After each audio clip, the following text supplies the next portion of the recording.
news segment. But let me tell you what's coming up. A new twist has emerged in the Ken Ofori-Atta saga after a United States immigration judge questioned the credibility of the Office of the Special Prosecutor's investigation. Now, it ruled that the former finance minister had demonstrated he did not engage in any criminal wrongdoing during his time in office. Now, the development raises fresh questions, right, about Ghana's efforts to extradite him. So, does the decision weaken the state's case, or it has no bearing on the criminal proceedings at home? We'll delve into that on the News Review. Also, the government's renewed anti-galamsey campaign appears to be widening its scope. Well, because following the high-profile prosecution of mining businessman Bernard Ntwibu-Esiakon, popularly known as Chairman Wuntumi, attention is turning to whether authorities will pursue other influential figures linked to illegal mining. So, is this the beginning of sustained accountability, or just selective enforcement, as the NPP would like to call it? We'll delve into that on the News Review. Also, Parliament has passed the Public Tribunals Bill, reigniting debate over whether specialized tribunals are necessary to improve justice or whether they risk undermining judicial independence. Well, the NPP has vowed to repeal the law should it return power. So, is this a needed reform or much ado about nothing? And also on our News Review today, the police are stepping up enforcement against the abuse of sirens and other public nuisance offences, with 1,754 vehicles impounded across the Greater Accra and also the Western regions. So will tougher enforcement restore order on our roads, or is this a broader change in road user behaviour required? So we'll delve into that. But guess what? Let me tell you, those who will be joining us for our News Review. We'll have Professor Smart Sapong. He's Senior Research Fellow at Kumasi Technical University. Dr. Kwame Asa-Asante, he's Head European Studies, University of Ghana, also a political scientist. Wanda Victor Kuto, Esquire, he's board member of the Volta River Authority and National Executive Committee member of the NDC. And finally, Kwesi Botwe Jr., he's lawyer and member of the NPP Communications team. Well, that's what we have for you this morning. It's going to be an interesting packed show. You do want to stay with us. The news will be coming up next. My name is Denisia Pomaide, and it's an absolute delight for me to welcome you aboard to the AM show. Please stay and enjoy.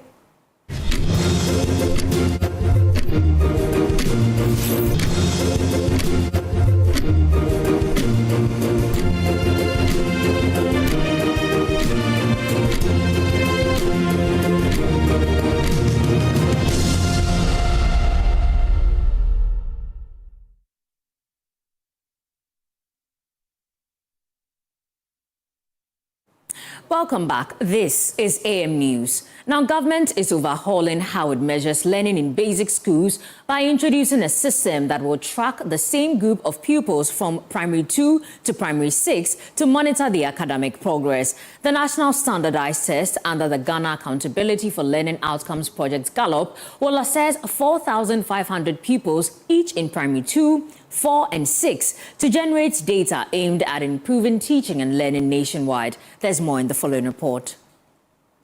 Rather than assessing different groups of pupils at a single point in time, the new approach will follow the same learners throughout their basic education to measure their growth and identify learning gaps.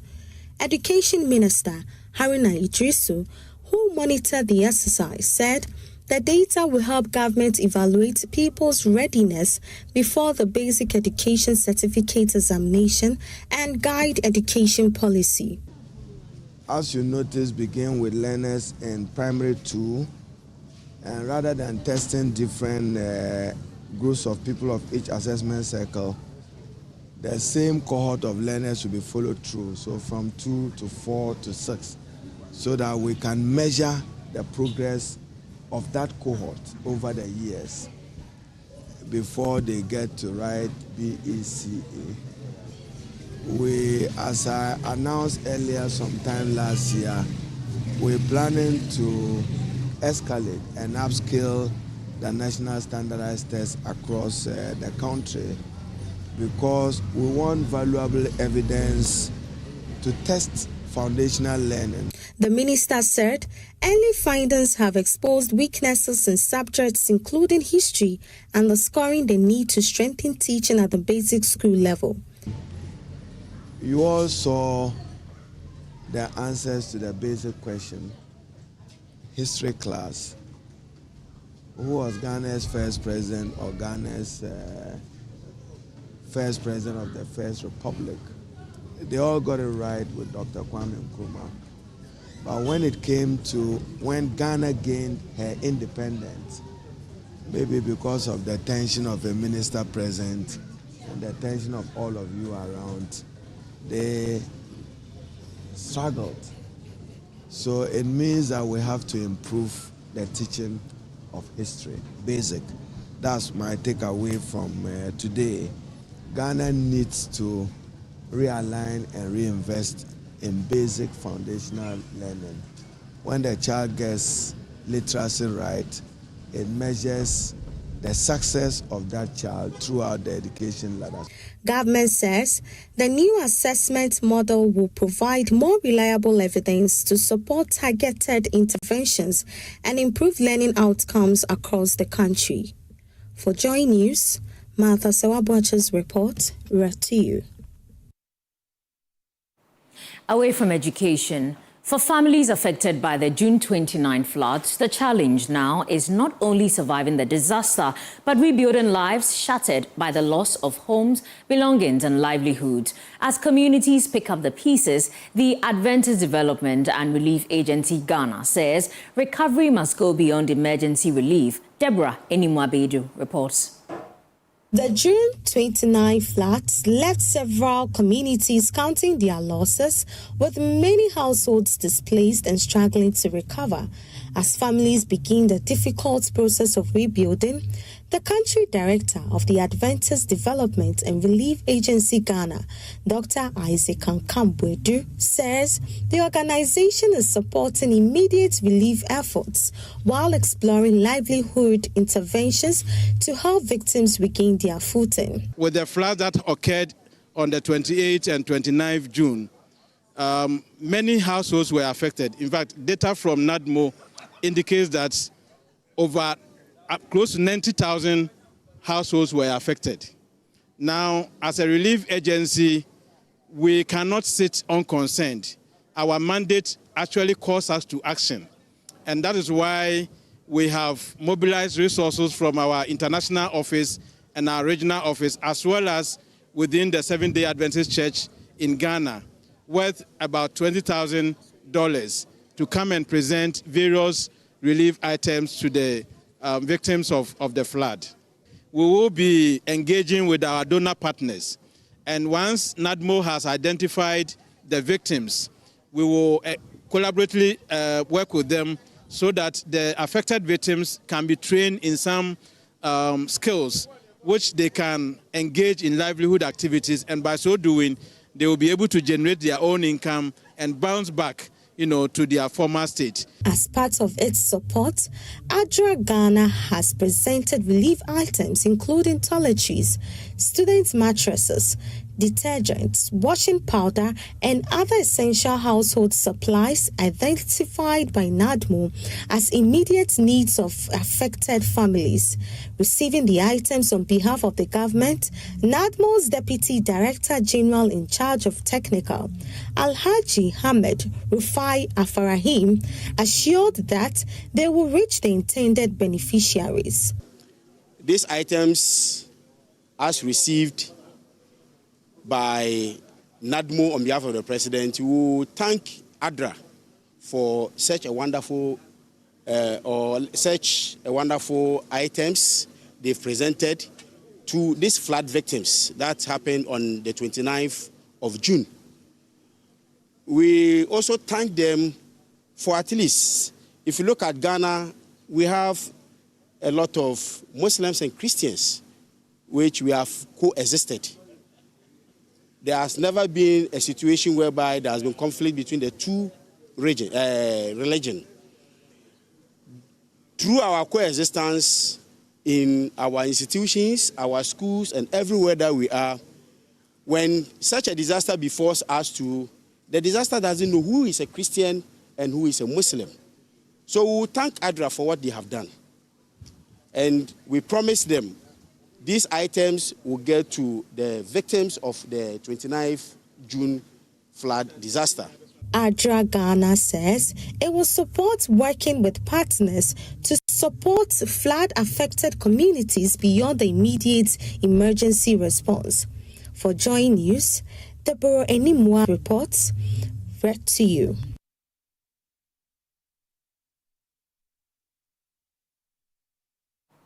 For months, hundreds of residents in Ablekuma North lived with a truth they had quietly accepted, that their failing sight would never be fixed because surgery was money they simply did not have. That changed when the Member of Parliament for the area, Irabna Obin, partnered with the Ghana Eye Project 2026 to bring free cataract surgery to her constituents. Today, many of them can see again. It's begun quietly with an eye screening exercise organized in the constituency. Over 800 residents turned up. Among them was Gloria Apronti, who had been struggling with her sight for a while. Mifi Ablekuma North na MP ne rabra obeye eye screening. Nti obeye no ohwe a ebinum ohwo a problem obeka say obebisa sa wo pe a oma beye. Of the 800 screened, over 400 were found to have some form of eye problem. Some were treated with medication on the spot. But for those living with cataract, something more was needed: surgery.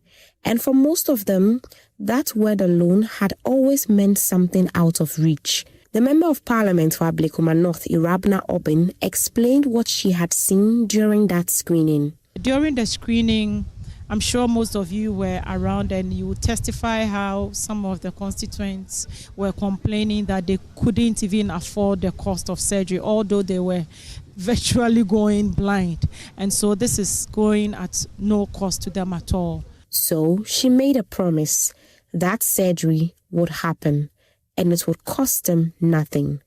Weeks passed, then the date arrived. Me mami neni. And scan on mobile and yentime, and then Yame Adomna, a rab, so obe boye, and no dear baha, and see a dana say.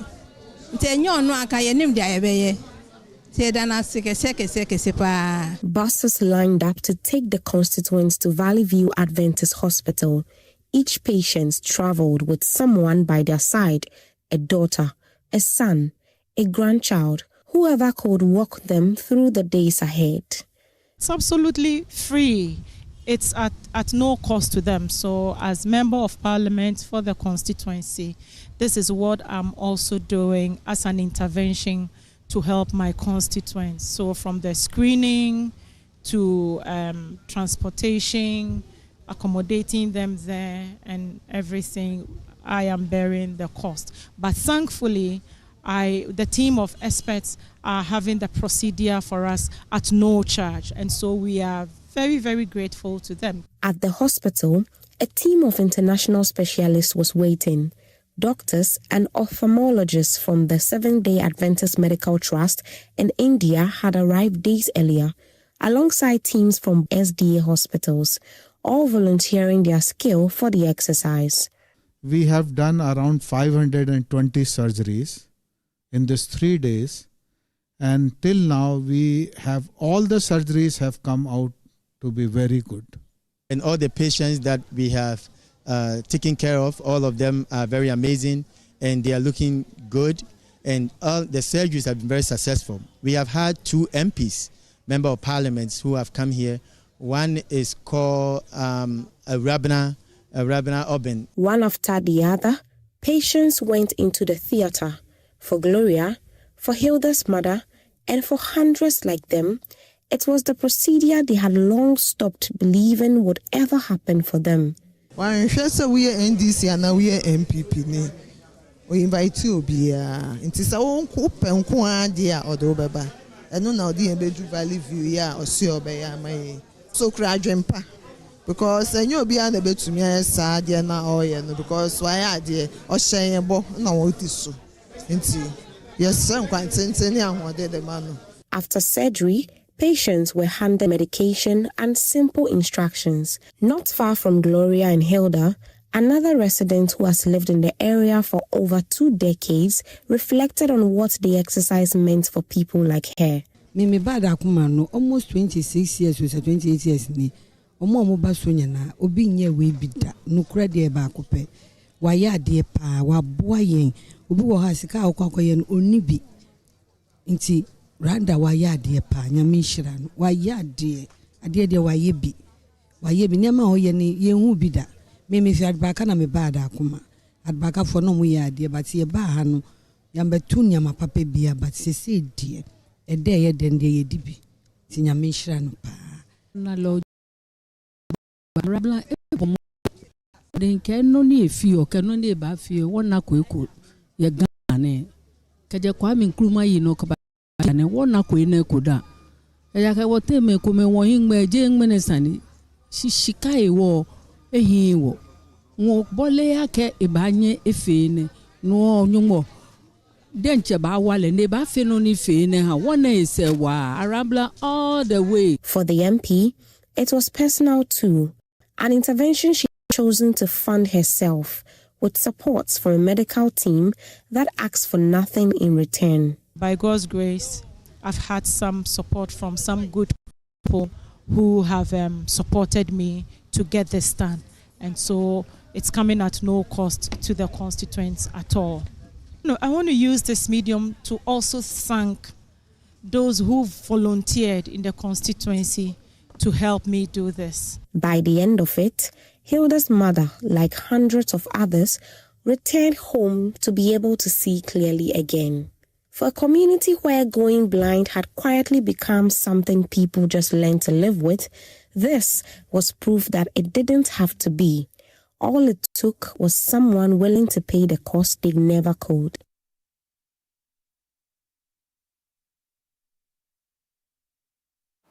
From the Greater Accra, let me take you to the Upper West region. When rains fail, it's women and children who pay first. Minister for Climate Change and Sustainability Alhaji Babasaidu Isifu says relief is moving closer, straight into your district assembly. Climate unit will put experts, early warning and access to Global Climate Fund right where the floods hit and crops burn. He says Upper West takes the lead. If it works here, every district is next. Join News' Upper West regional correspondent Rafiq Salam reports on how the minister plans to turn heat into hope, one assembly at a time, during a meeting in Wa ahead of the regional consultative meeting on the establishment of climate change and sustainability hubs in MMDAs in the country. This is what climate change looks like in Upper West region. Failed crops, displaced families, and for many women, no choice but to cut trees for charcoal just to survive. Government plans to set up dedicated climate and sustainability units in every district assembly across Ghana.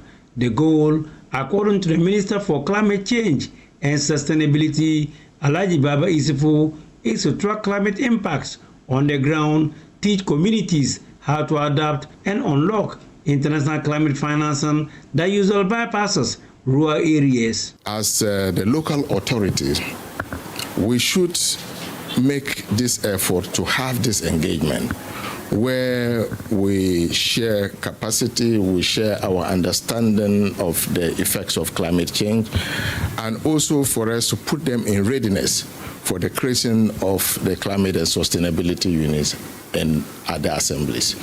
We're looking at how to do that for all the assemblies in Ghana, so that reporting on climate-related activities will be up there. In fact, beyond this point, we are also thinking that we should even have a climate and sustainability hub in Accra, which would then tend to build capacity of these assemblies. The Upper West region is ground zero. Official says climate shocks here don't just ruin harvest, they break up families. We all know that anytime we have these shocks, livelihood is affected, homes are displaced, education is affected, the whole value chain of our livelihood is affected. Now, most of the times we find some of our women and children migrating from one place to another because of the hazards of climate change. Regional leaders say the plan only works if it gives women another option. Right now, charcoal is survival. Haji Fatih Sakokuri is the chief director at the Akosua Coordinating Council, and she spoke on behalf of the Akosua minister. Once we should also think of what to do to help in absorbing the shocks, because most of the issues like felling of trees for charcoal and whatnot is the women who suffer, because that's the source of livelihood for them. And once there's no alternative for them, I don't know what we expect them to do. So as we do that, we should be thinking of other alternatives that we can get for the women to engage in. These new climate units will set key points indicators, chase zone abundance, and train locals on everything from tree planting to climate smart farming. The bigger plan is a national climate hub in Accra to back them up, but it starts here, because if you can make it work in Upper West, the region where it sits, you can make it work anywhere. The RCC says full teams from the EPA and the Fossil Commission will soon inspect the West Side sites with the minister. For now, the message to assemblies is simple: start with what you have. Reporting for Joy News, Rafik Salam. Wah!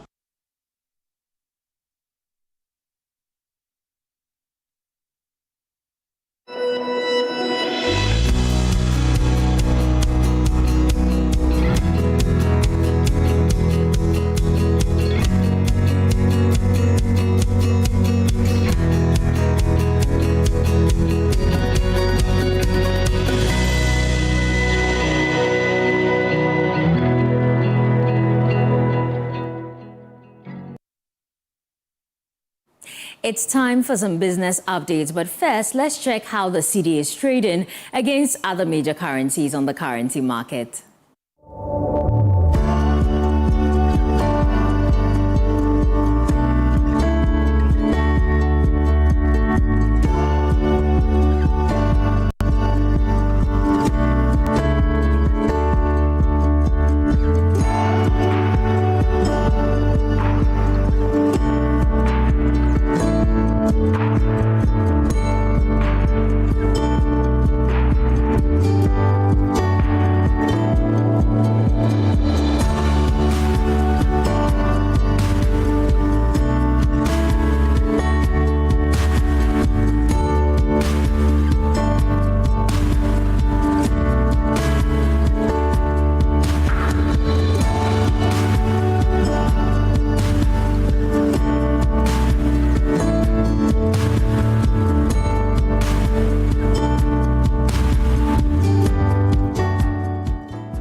Welcome back. The country's total debt stock has increased to 720 million cedis ending May this year. This represents a marginal hike compared to about 695 billion Ghana cedis recorded in March this year. The 720 720 billion cedis represents 45.1% share of Ghana's economy. More than half of the debts were funds borrowed locally, with the rest being classified as external debts. This was captured in the latest economic and financial data of the Bank of Ghana. The value of the economy in monetary terms is now worth 1.5 trillion Ghana cedis.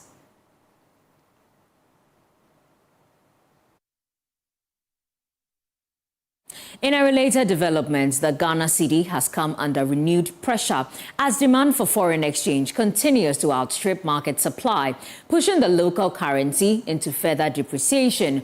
Data gathered by Joy Business from some major commercial banks shows sustained pressure on the cedi over the past 2 weeks, with businesses seeking more dollars than the market has been able to provide.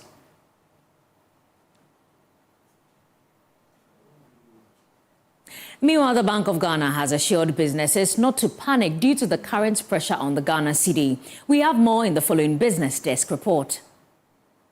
Bank of Ghana's assurance is based on the fact that it remains in a strong position to meet market demand given the country's current level of international reserves. The Bank of Ghana says this places it in a strong position to intervene in the foreign exchange market whenever the need arises. Sources close to the central bank have also maintained its intervention in the forex market, and the supply of foreign exchange will be guided by policy and market data rather than sentiment. They have also described the current pressure and short-term fluctuations in the local currency performance as expected. However, the bank argues that the bigger concern would be if the pressure is sustained over a prolonged period and whether it would still be in a position to provide the market with the required foreign exchange support. The central bank has also indicated that it expects donor inflows by the end of this month, which should further strengthen Ghana's international reserves and enhance the Bank of Ghana's capacity to support the foreign exchange market.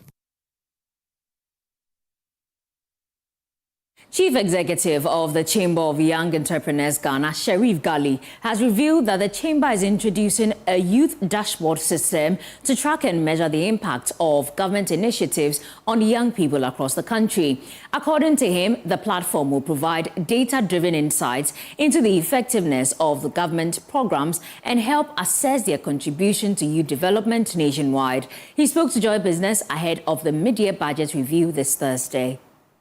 For me and for the generality of the young people, success will look at where key programs that are for the youth. According to the government, national apprenticeship, 1 million quota, Ejumawara, these are the key ones. The rest are more general ones that are the youth are tapping for. But for these key ones, we would want to see the real allocation that have been given, and at the end of the year, that this year cohort has been implemented well. If you look at the National Youth Authority, they are supposed to even increase their target to about 100,000 or so.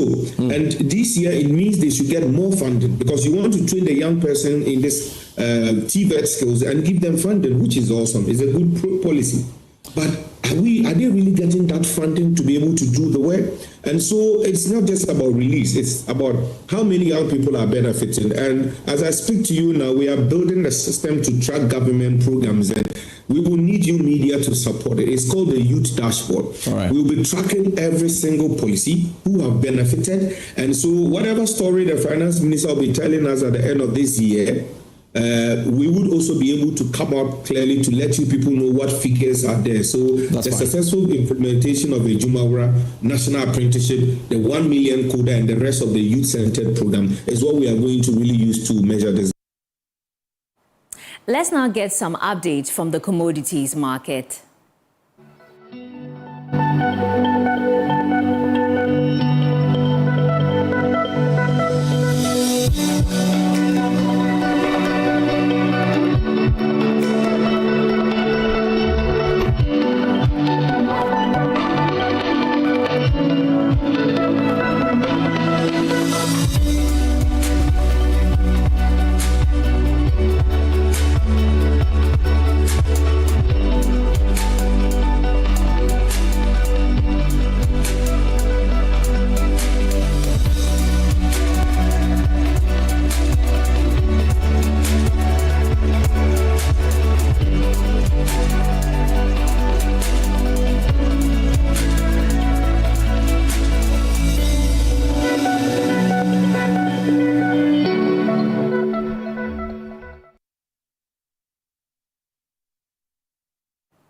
Well, that's it for AM News. Don't forget that AM News is sponsored by Palladium Residences. For more news, I know a place. Of course, I highly recommend you log on to myjonline.com.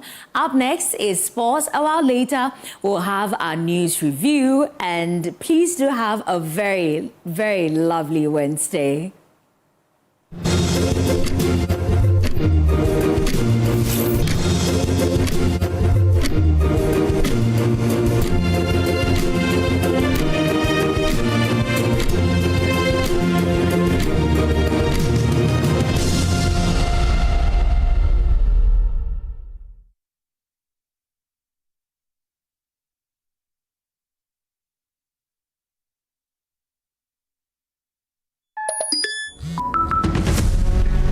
didn't think it would happen to me, but it happened to me. Ghana's digital economy is booming. Millions of transactions, billions of cities, a future powered by technology. But beneath the convenience lies a growing threat. Now it's becoming more towards digital fraud. If we place convenience excessively over security, we run the risk of breaking down the number one currency that we have in that ecosystem, and that is trust. The Digital Economy Forum is a thought leadership series examining the opportunities, risks, and choices shaping Ghana's economic future. In our maiden edition, we tackle a critical issue, the trust crisis, why fraud is holding back Ghana's digital economy. We need to have a 360-degree solution. Join Head of FinTech and Innovation at the Bank of Ghana, Elhanan Oreku-Asare, Economics Professor Godfred Bokpin, CEO of Ghana Association of Banks, John Ewua, Executive Chairman of E-Crime Bureau, Dr. Albert Enchibu-Esiako, Chief Risk and Compliance Officer at Mobile Money FinTech Limited, Godwin Tamaklo, Deputy Director General in charge of Technical Operations at the Cybersecurity Authority, Stephen Kojo Seshi, and Head of Internal Affairs at Haptel, Ebenezer Before the Digital Economy Forum, The Trust Crisis, Why Fraud is Holding Back Ghana's Digital Economy. Brought to you in partnership with Haptel. It's happening on Wednesday, July 22nd at 8 p.m. live on Joy News, Joy FM, and across our social media platforms.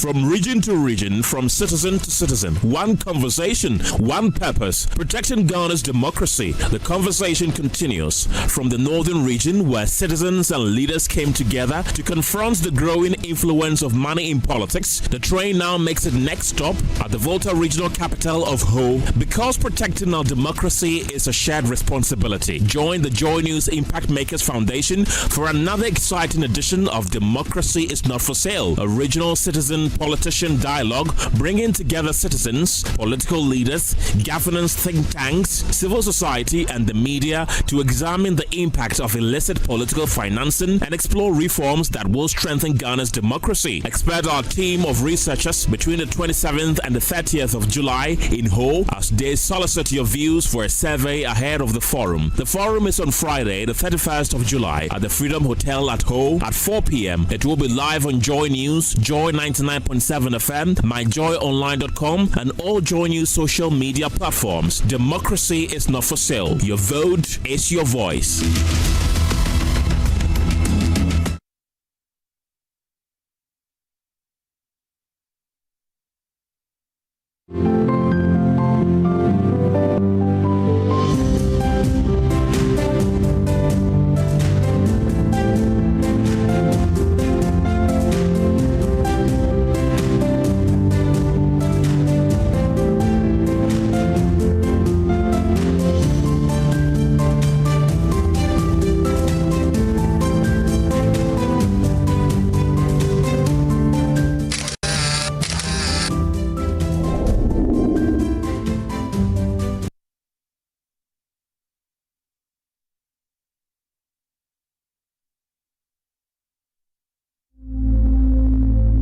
Imagine a family without a home.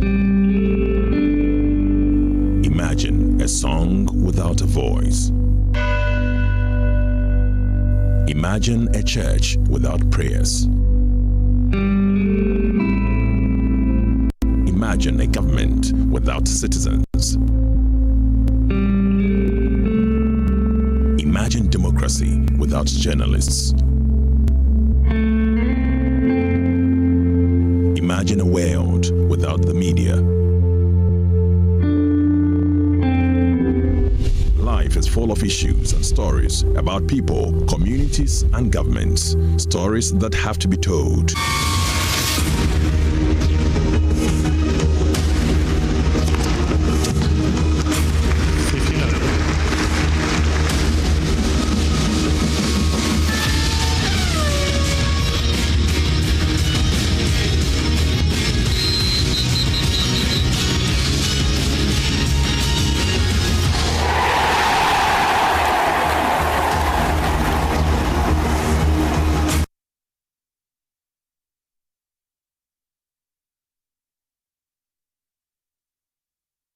Let's do sports now on the AM show. My name is Haruna Mubarak. We start with table tennis because Ghana's youngsters are making their mark at the 2026 Africa Youth Championships held at the Boteman Sports Complex.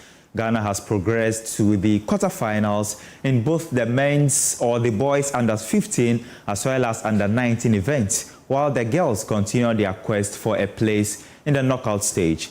Jasmine Levy has more in this report.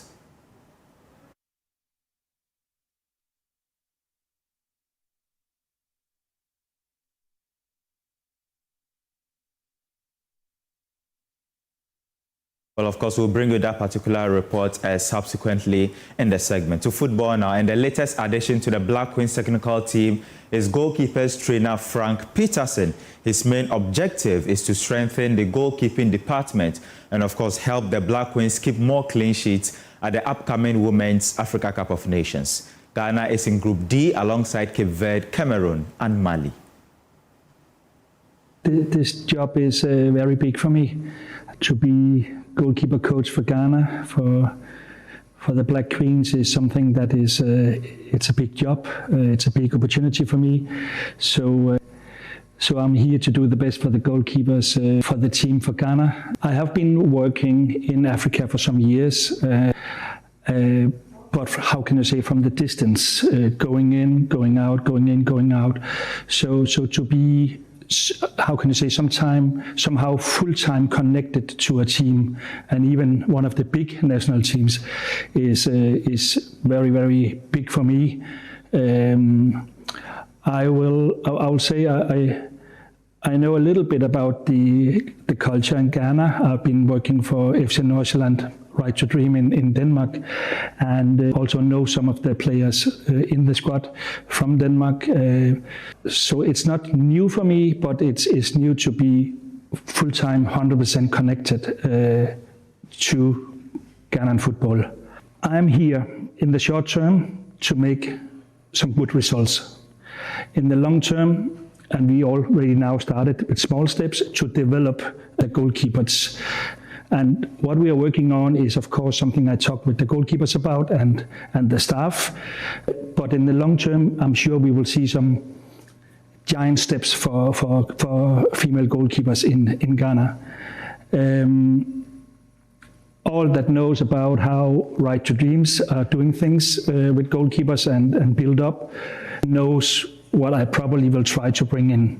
But of course, I'm not the head coach, but I'm sure that we can use a lot of that in the goalkeeping. My goal is, first of all, that we have to bring in the goalkeepers and me. We are one team. We are not just one coach and one goalkeeper. We are a team. And already now I start to use the two goalkeepers that is not playing. I use them as my small assistant coaches. We have meetings every day. We talk a lot because I'm not, of course, I'm the one that is have the responsibility for what's going on about the goalkeepers, but I can't do it myself. We have to be a unit, a team. And we started very well yesterday with a clean sheet, and we are going to collect clean sheets from now on.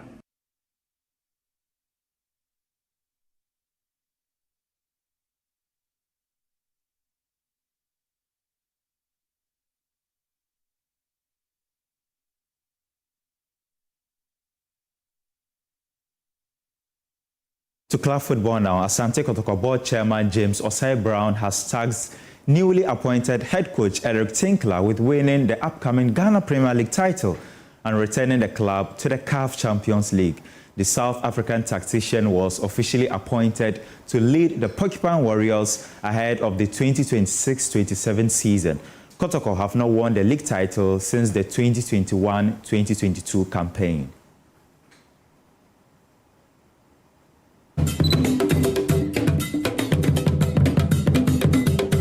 So we want you to bring Kotoko to the level that all advancement is to be. All that we expect is to win African Cup. So first win the league and then move on to African Cup. This is the expectation. And I know you can handle it. You are trusting you and you are here to do the full support. Together with all the boss and the full support. So whatever you need to sports director, let us know. And I know that things also behind us. Thank you, Chair.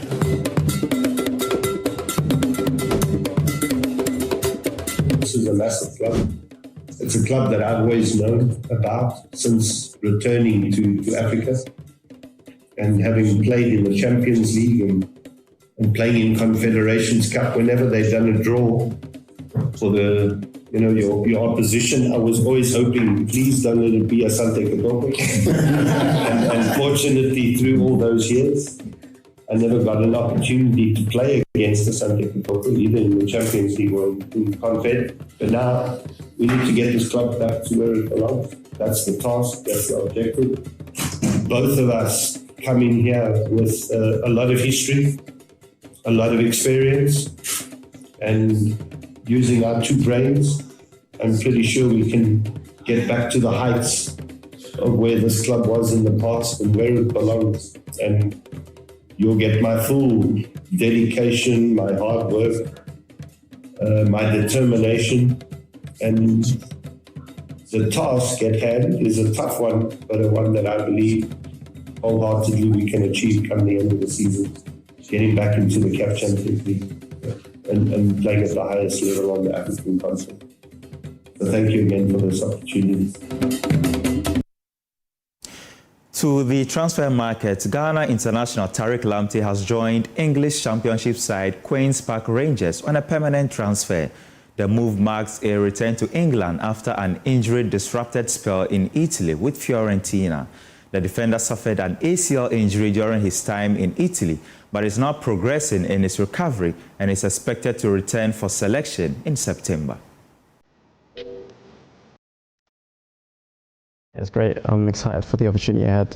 Hopefully achieve the goals of the team, and yeah, I'm excited to be back in London. I think when I spoke to the gaffer and Christian, like, the project was encouraging and exciting one. The team have ambitious goals for this season, so I'm looking forward to it.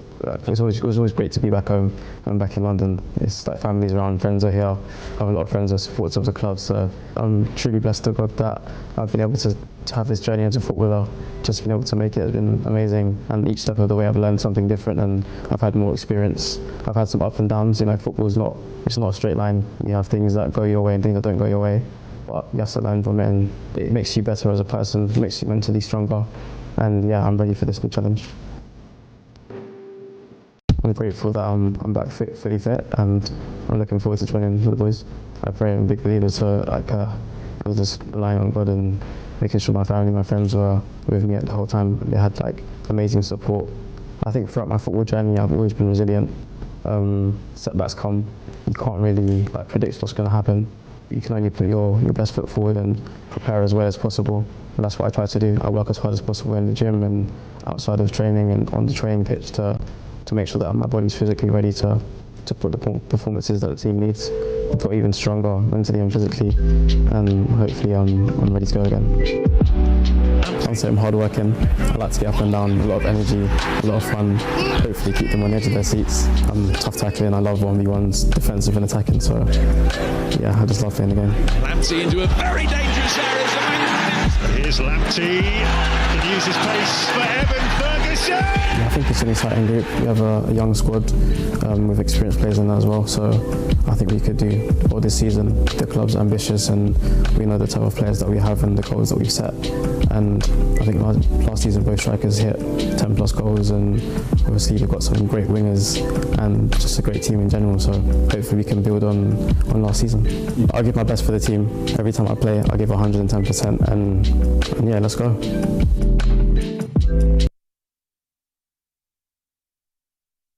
Now, English Premier League side Ipswich Town, they have also announced the signing of Ghana's winger Abdul Fattah Issahaku from Leicester City. The 22-year-old joins Ipswich for an undisclosed fee and has signed a 5-year contract through to 2031. The attacker featured in all 4 of Ghana's games at this summer's FIFA World Cup, including against England in a group stage, and has won a total of 32 caps for the Black Stars, scoring 3 goals. At club level, he has played in the Champions League during his time with Sporting Lisbon in Portugal and featured in the Premier League with Leicester, scoring 9 goals in 44 appearances for the Foxes during the 2025-26 season.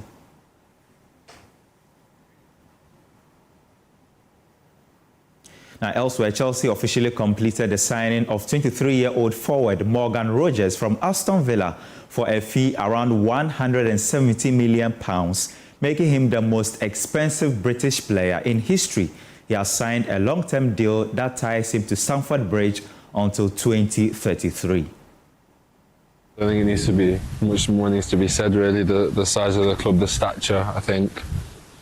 The progression and the way the club wants to go and how it wants to move forward, it's something that I want to be a part of, and yeah, I see myself fitting in there nicely, and hopefully it can be a positive experience of moving forward together as a club. So yeah, I'm really excited, and I think it was just perfect for me. And have you had much of a chance to look around Cobham yet? Yeah, I've been here today, and I've played here as a kid, and it doesn't get any worse. Every time I come back, it's a lovely place to train, to be. I think has everything that you need as a player to excel and to kind of get the best use out of it. So yeah, it's really nice. Have you had a chance to speak to Xabi Alonso yet? Yeah, I've had a few conversations with him. I think it's important for me to be here. I need to understand what the manager's like, how he is, and how he wants to operate, and it very much fits with the way I see the game, the way I want to play, and the way I want to kind of be me and be free and express myself. And him being a part of that was a massive decision for me to be here. And putting your Chelsea shirt on for the first time today, how did that feel?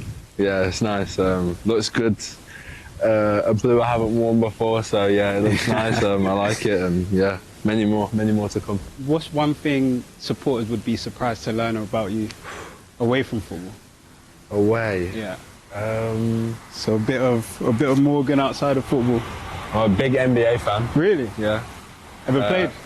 No. Never? No, never. Can't say that. My brother would get on to me if I said I could play. I can't play, but I'm a big watcher of NBA and supporter of it, so yeah. Who's your team? Golden State. Okay. I'm going to pretend Steph Curry, right? Yeah. Okay. Yeah, I'm not a big basketball fan. Shoot. So we've all seen you on the pitch. We know what you can do, but how would you describe yourself as a player? I'd say I'm a kind of a free spirit, free-flowing footballer. Like to take risks, make things happen, kind of change games, and yeah, be a difference maker in the game, and whatever that might take. Whether it be a goal, assist, even defensively, I just want to bring what I can to the game to try and make an impact and a difference, and I'll always do my best to do that. I'll always try and make a difference. I don't just want to be out there for the sake of it. I want to show the fans why I'm here and what I'm about, really. So yeah, I'm going to be trying to give my all into doing that and give back. We know about your relationship with Cole. Can you tell us a bit more about that?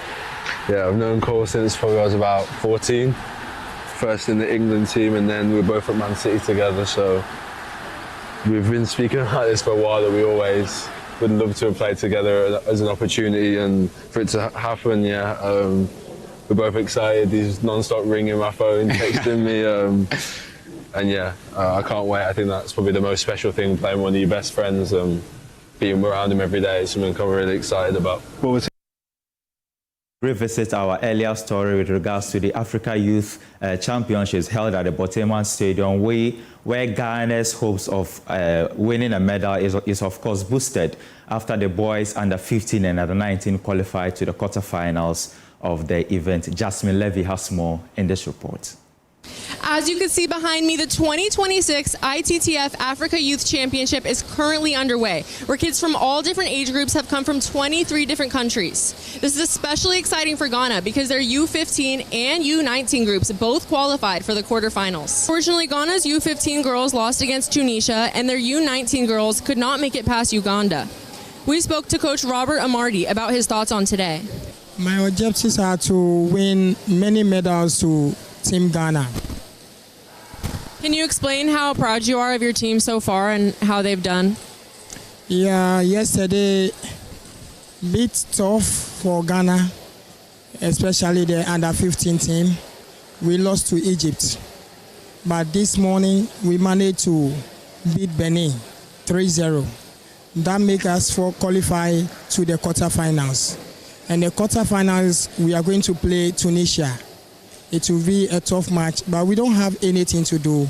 We have to win that match at all costs so that we'll be able to qualify to the medal zone. What's your biggest focus going into the next round, into the quarterfinals? To the quarterfinals, maybe I want us to progress to the final. I also spoke to 2024 Continental Champion Israel Alki, who was Ghana's Table Tennis Player of the Year. How do you feel now that your group has made it to the quarterfinals? Yeah, I'm very happy to be in the quarterfinals right now. Then we work hard to be in the finals next time. What is your biggest focus for the next round, personally? I personally want to win a medal for my country. Yeah.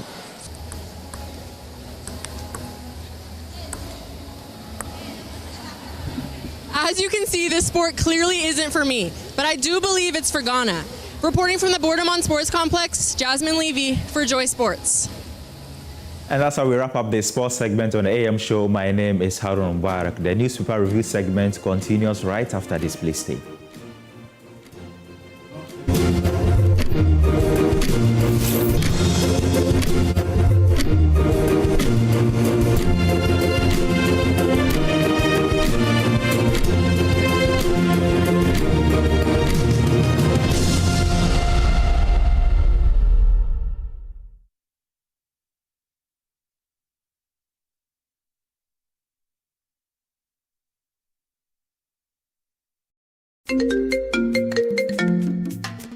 Hello, my name is Pamela from Customer Service. Please revalidate your account by texting your Ghana card number to 0500,000 247.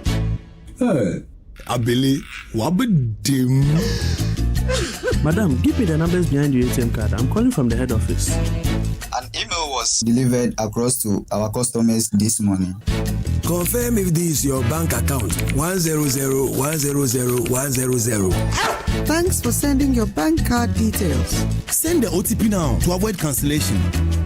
EcoBank will never call, email, send an SMS asking for your PIN, OTP, bank card, or Ghana card details. Don't get played.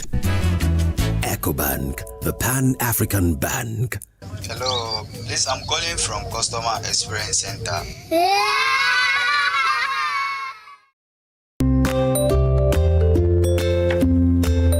Hey, Abna, you are going to leave again? Yep, very much needed one so I could get to relax. Wow, every time you go on leave, you go on vacation. Yeah. Last 2 years it was Dubai. Even last month you went to Mexico. This time, where are you going to? Tell me. This time I'm going to Guangzhou, China. I see. How do you do it, Abuna? Because every time I try, I get scammed. I use Waka now. They can get you the cheapest flight deals. They assist you with your visas, your hotels. They have well-created packages for everyone, and then you can pay small. You can call them on 024-243-5515, or you can visit their website at wakanow.com.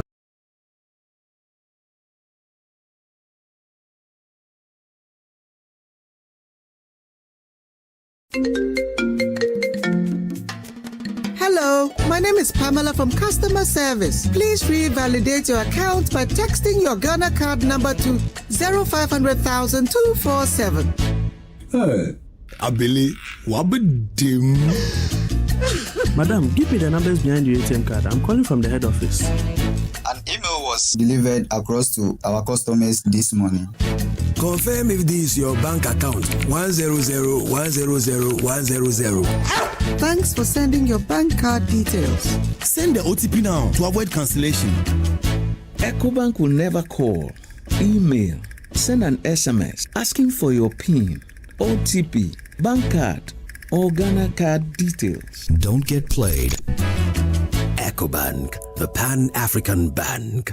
Hello, please, I'm calling from Customer Experience Center. Cadbury Hot Chocolate.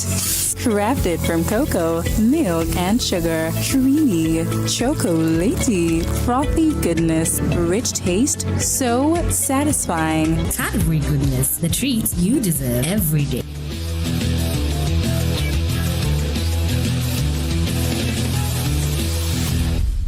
Zuera Mohammed Ibrahima, the Honorable Member of Parliament for the good people of the Salaga South constituency.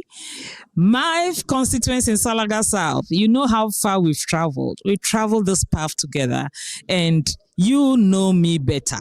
And I know you can go anywhere in this world, thump your chest and say, our Member of Parliament's democracy is not for sale. She's never sold it, and she will never sell it.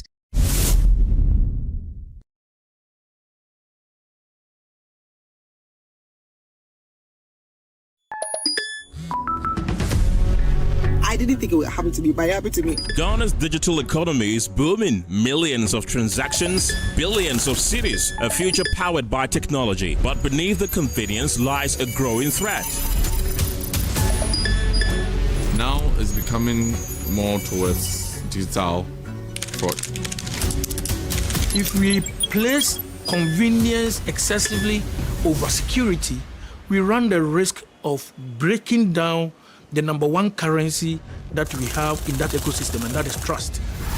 The Digital Economy Forum is a thought leadership series examining the opportunities, risks, and choices shaping Ghana's economic future. In our maiden edition, we tackle a critical issue, the trust crisis, why fraud is holding back Ghana's digital economy. We need to have a 360-degree solution. Join Head of FinTech and Innovation at the Bank of Ghana, Elhanan Oreku-Asare, Economics Professor Godfred Bokpin, CEO of Ghana Association of Banks, John Ewua, Executive Chairman of E-Crime Bureau, Dr. Albert Enchibuesiako, Chief Risk and Compliance Officer at Mobile Money FinTech Limited, Godwin Tamaklu, Deputy Director General in charge of Technical Operations at the Cybersecurity Authority, Stephen Kojo Seshi, and Head of Internal Affairs at Haptel, Ebenezer Before the Digital Economy Forum, the Trust Crisis, why fraud is holding back Ghana's digital economy. Brought to you in partnership with Haptel. It's happening on Wednesday, July 22nd at 8 p.m. live on Joy News, Joy FM, and across our social media platforms.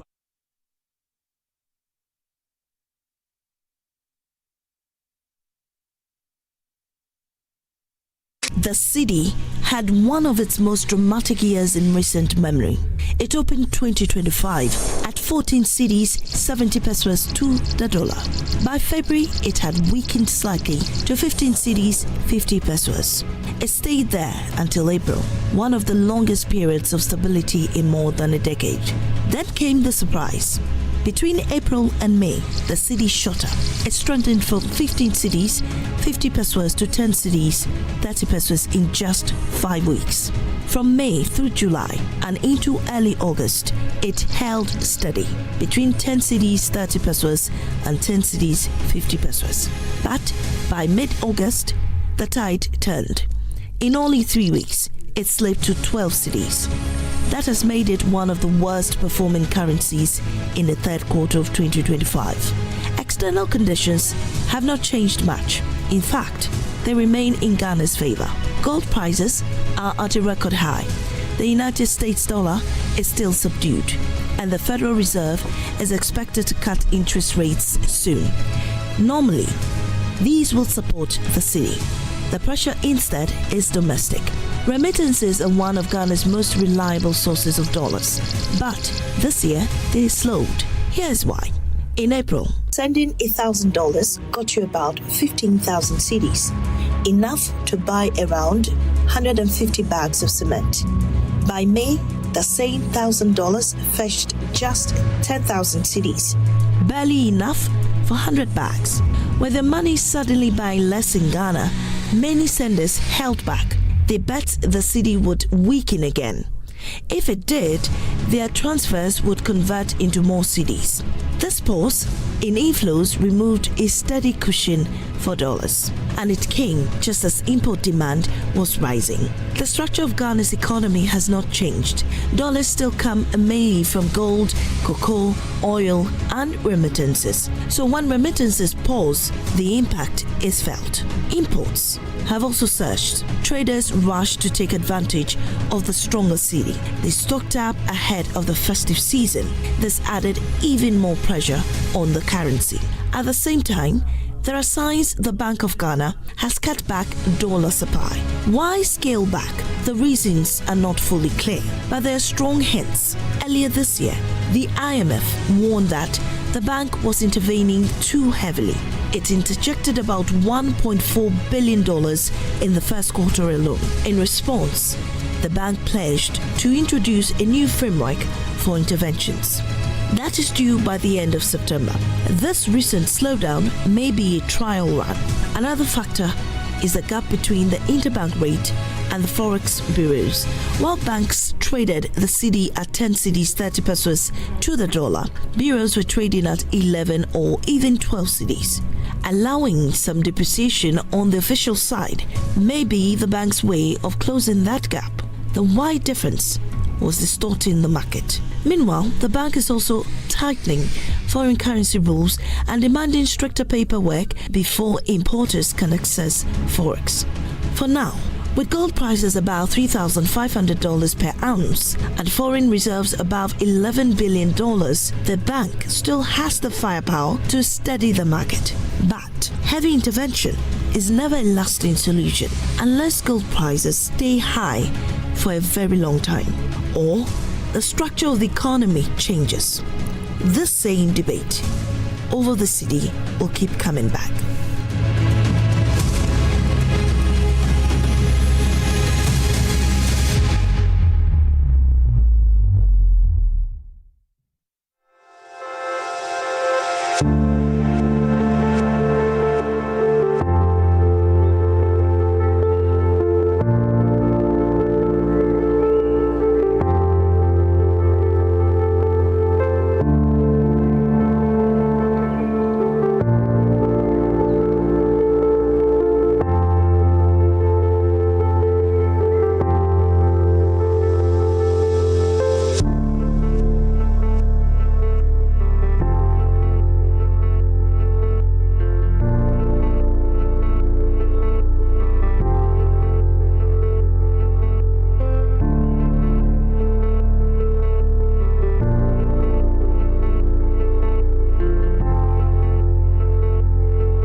From region to region, from citizen to citizen, one conversation, one purpose, protecting Ghana's democracy. The conversation continues from the northern region where citizens and leaders came together to confront the growing influence of money in politics. The train now makes its next stop at the Volta regional capital of Ho, because protecting our democracy is a shared responsibility. Join the Joy News Impact Makers Foundation for another exciting edition of Democracy is Not for Sale, a regional citizen politician dialogue, bringing together citizens, political leaders, governance think tanks, civil society, and the media to examine the impact of illicit political financing and explore reforms that will strengthen Ghana's democracy. Expect our team of researchers between the 27th and the 30th of July in Ho as they solicit your views for a survey ahead of the forum. The forum is on Friday, the 31st of July at the Freedom Hotel at Ho at 4 p.m. It will be live on Joy News, Joy 99.7 FM, myjoyonline.com, and all Joy News social media platforms. Democracy is not for sale. Your vote is your voice.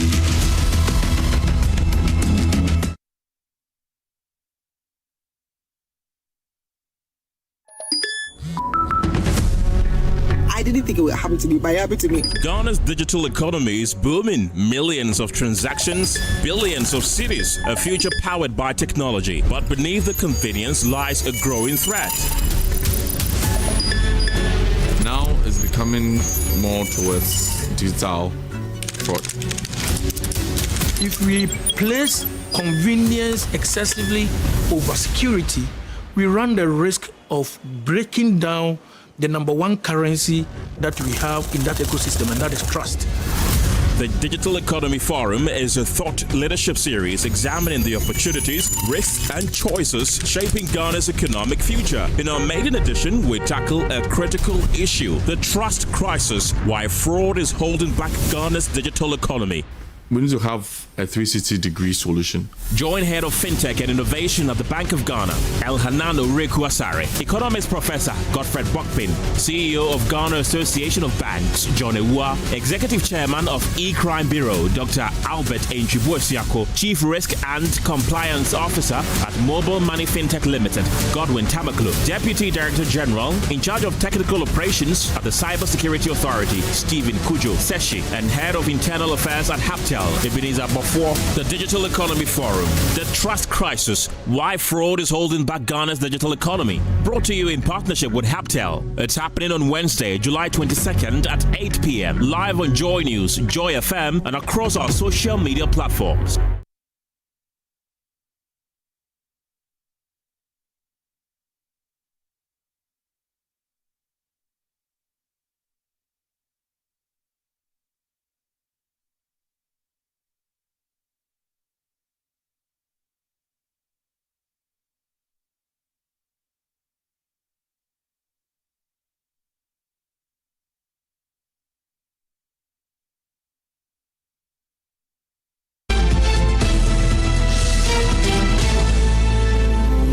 I was born in 1999, so for most of my life, the Ghanaian currency has looked just like this.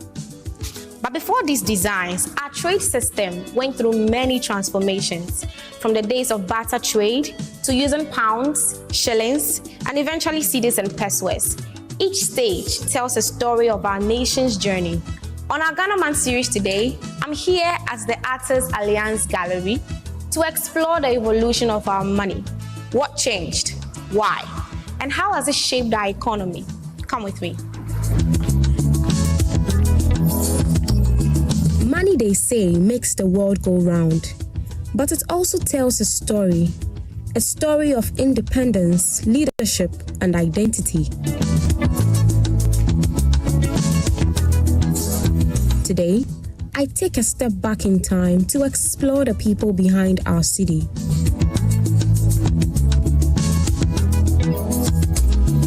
Come to meet Miodoy Glover. He is the general manager at the Artists Alliance Gallery. He'll be walking me through the evolution of Ghana's currency. So we have most of the old currencies here, as far as that of the pound to the present stage.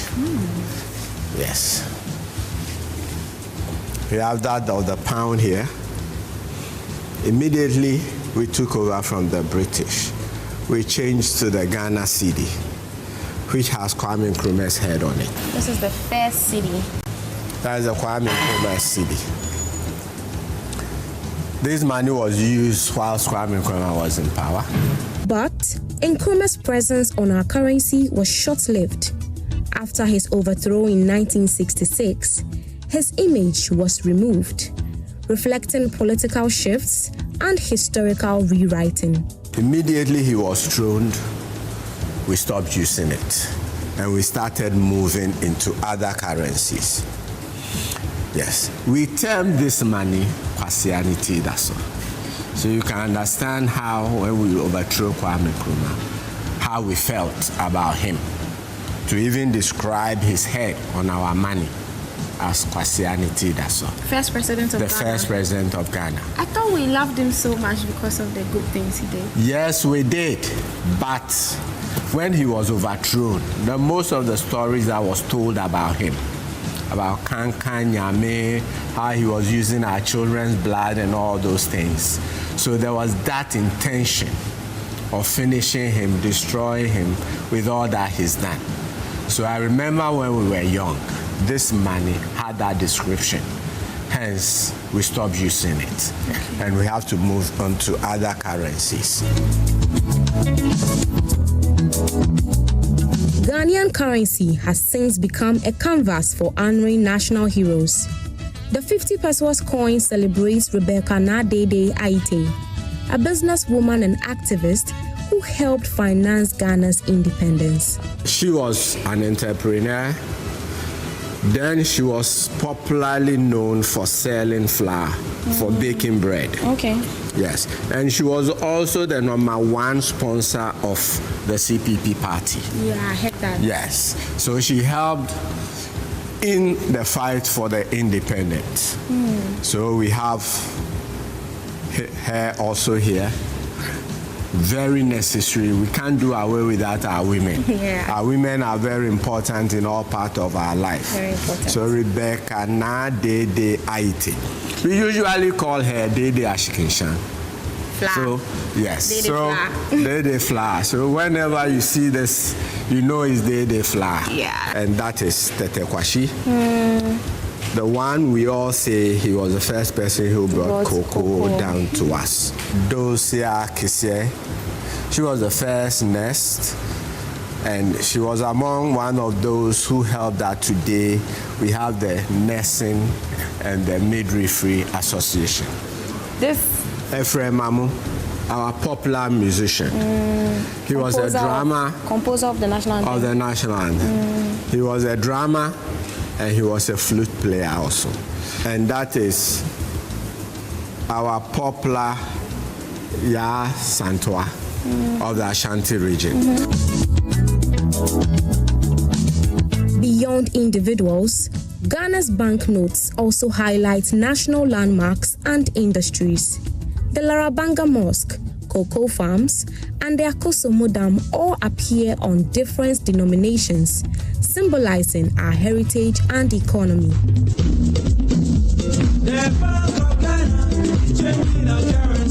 A major currency change came in 2007 under President John Kufuor, when the Bank of Ghana restructured the cedi, removing 4 zeros. The 10,000 cedi note became today's 1 cedi. The 10,000 cedis, which we had once used, that's the 10,000 cedis. And that is our cedi today. And just like the same also, our 2 cedis is also the 20,000, which we had once before used. So today when we change our dollar at the rate of 16 cedis, let's remember and don't forget to add the 4 zeros to know what we're actually doing. Through every redesign, Ghana's currency has remained a reflection of its history, struggles, and triumphs. But one thing remains constant. It is simply the cedi, not the Ghana cedi. Now, most of the time when we are writing our money, we say Ghana cedi. I wonder which one was the cedi and which one was the Ghana cedi. But it has always been the cedi throughout. So let's all remember to maintain the name cedi and forget about the name Ghana cedi. But how did the name cedi come about? We've used a lot of things as money. We've used the shells. We've used the beads. Our present money cedi is the name of a shell. The cowries. The cowries. Cedi. Okay. And we today use it as our money. Yeah, so that tells you that the cedi was once our money. So the name cedi comes from the word cedi. Okay. Yes, cedi is a shell where we used, and it's still in existence, although it's no more in use. Now we used to decorate our hair. Yes, you use it for various things, as necklace and all that. Yes, but they were once very important to us. And then we use beads also as money once. How were all those things regulated? Because anyone can have a bead. You need to be of those days to understand. Wow. From political icons to national landmarks, Ghana's currency carries a legacy beyond its value. The next time you hold a cedi note, take a moment to appreciate the story it tells. My name is Adobia Asari for Joy News, Accra. The Bank of Ghana is changing our currency. So that's why you know.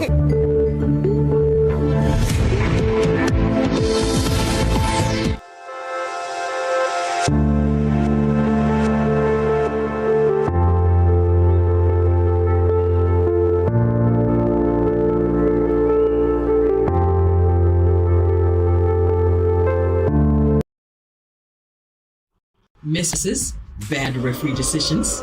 Don't let your child's grade suffer a bad match. Ensure a straight win this academic season with curriculum-aligned textbooks and interactive tools from Pegasus Publishing. From preschool to senior high school, we have the exact game plan your kids need to ace their classes. And because it's World Cup season, you get a massive 20% off every single book. Don't drop points. Call 059-50-10175 or dash to Pegasus Publishing in Accra Newtown, right opposite the Total Energy Station. Free delivery within Accra when you call. Pegasus Publishing, shaping minds, winning futures.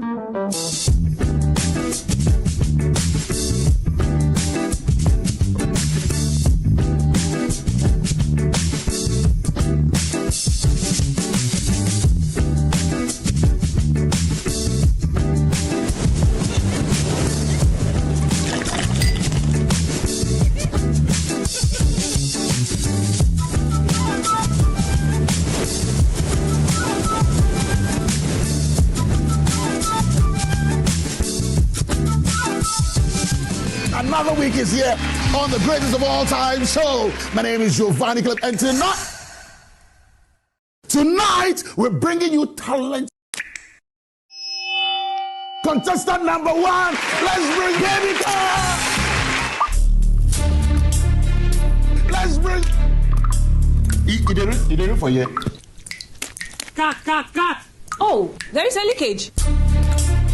Where's the plumber? For quality and durability, insist on Syntex pipes. If you want quality, this be where you belong. Strong, tough, and reliable. Your perfect match to your trusted Syntex pipe. Syntex pipe, it they carry water, no wahala. Syntex pipe, it they make water they flow. Syntex, and you're strong, and you're tough.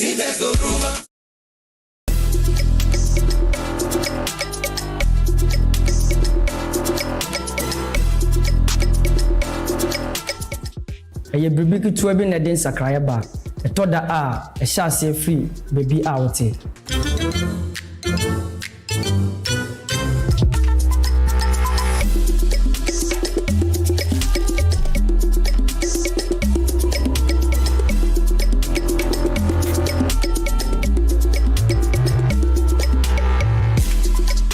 Ohwepa enye dede na emom eyedin bre a obiara ani ni wo so.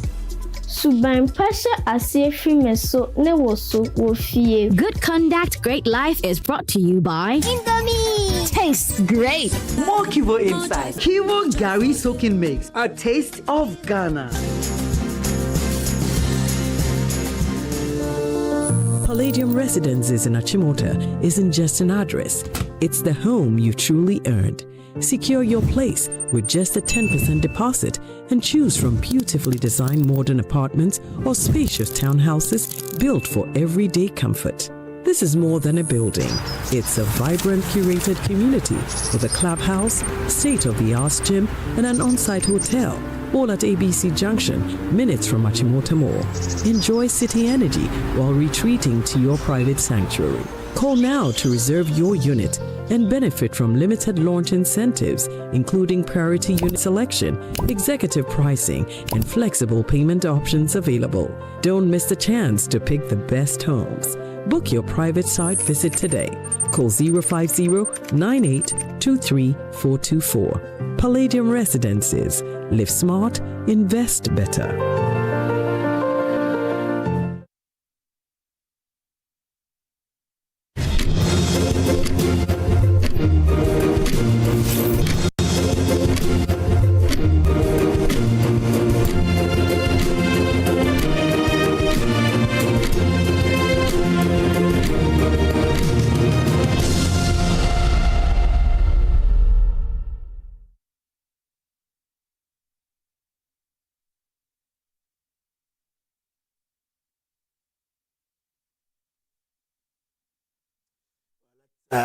Welcome back to the AM show. Time for us to get into the Matters Arising segment.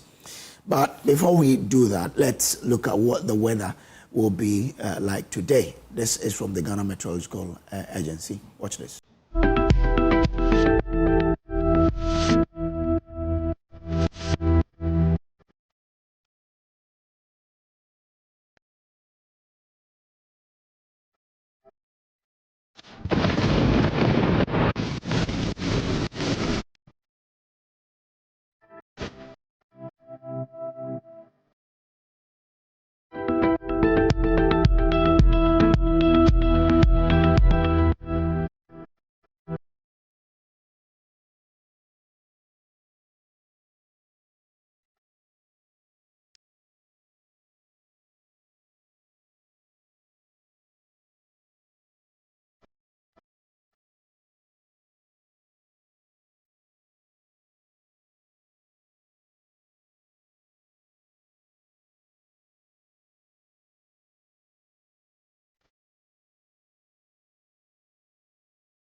All right, so welcome back again.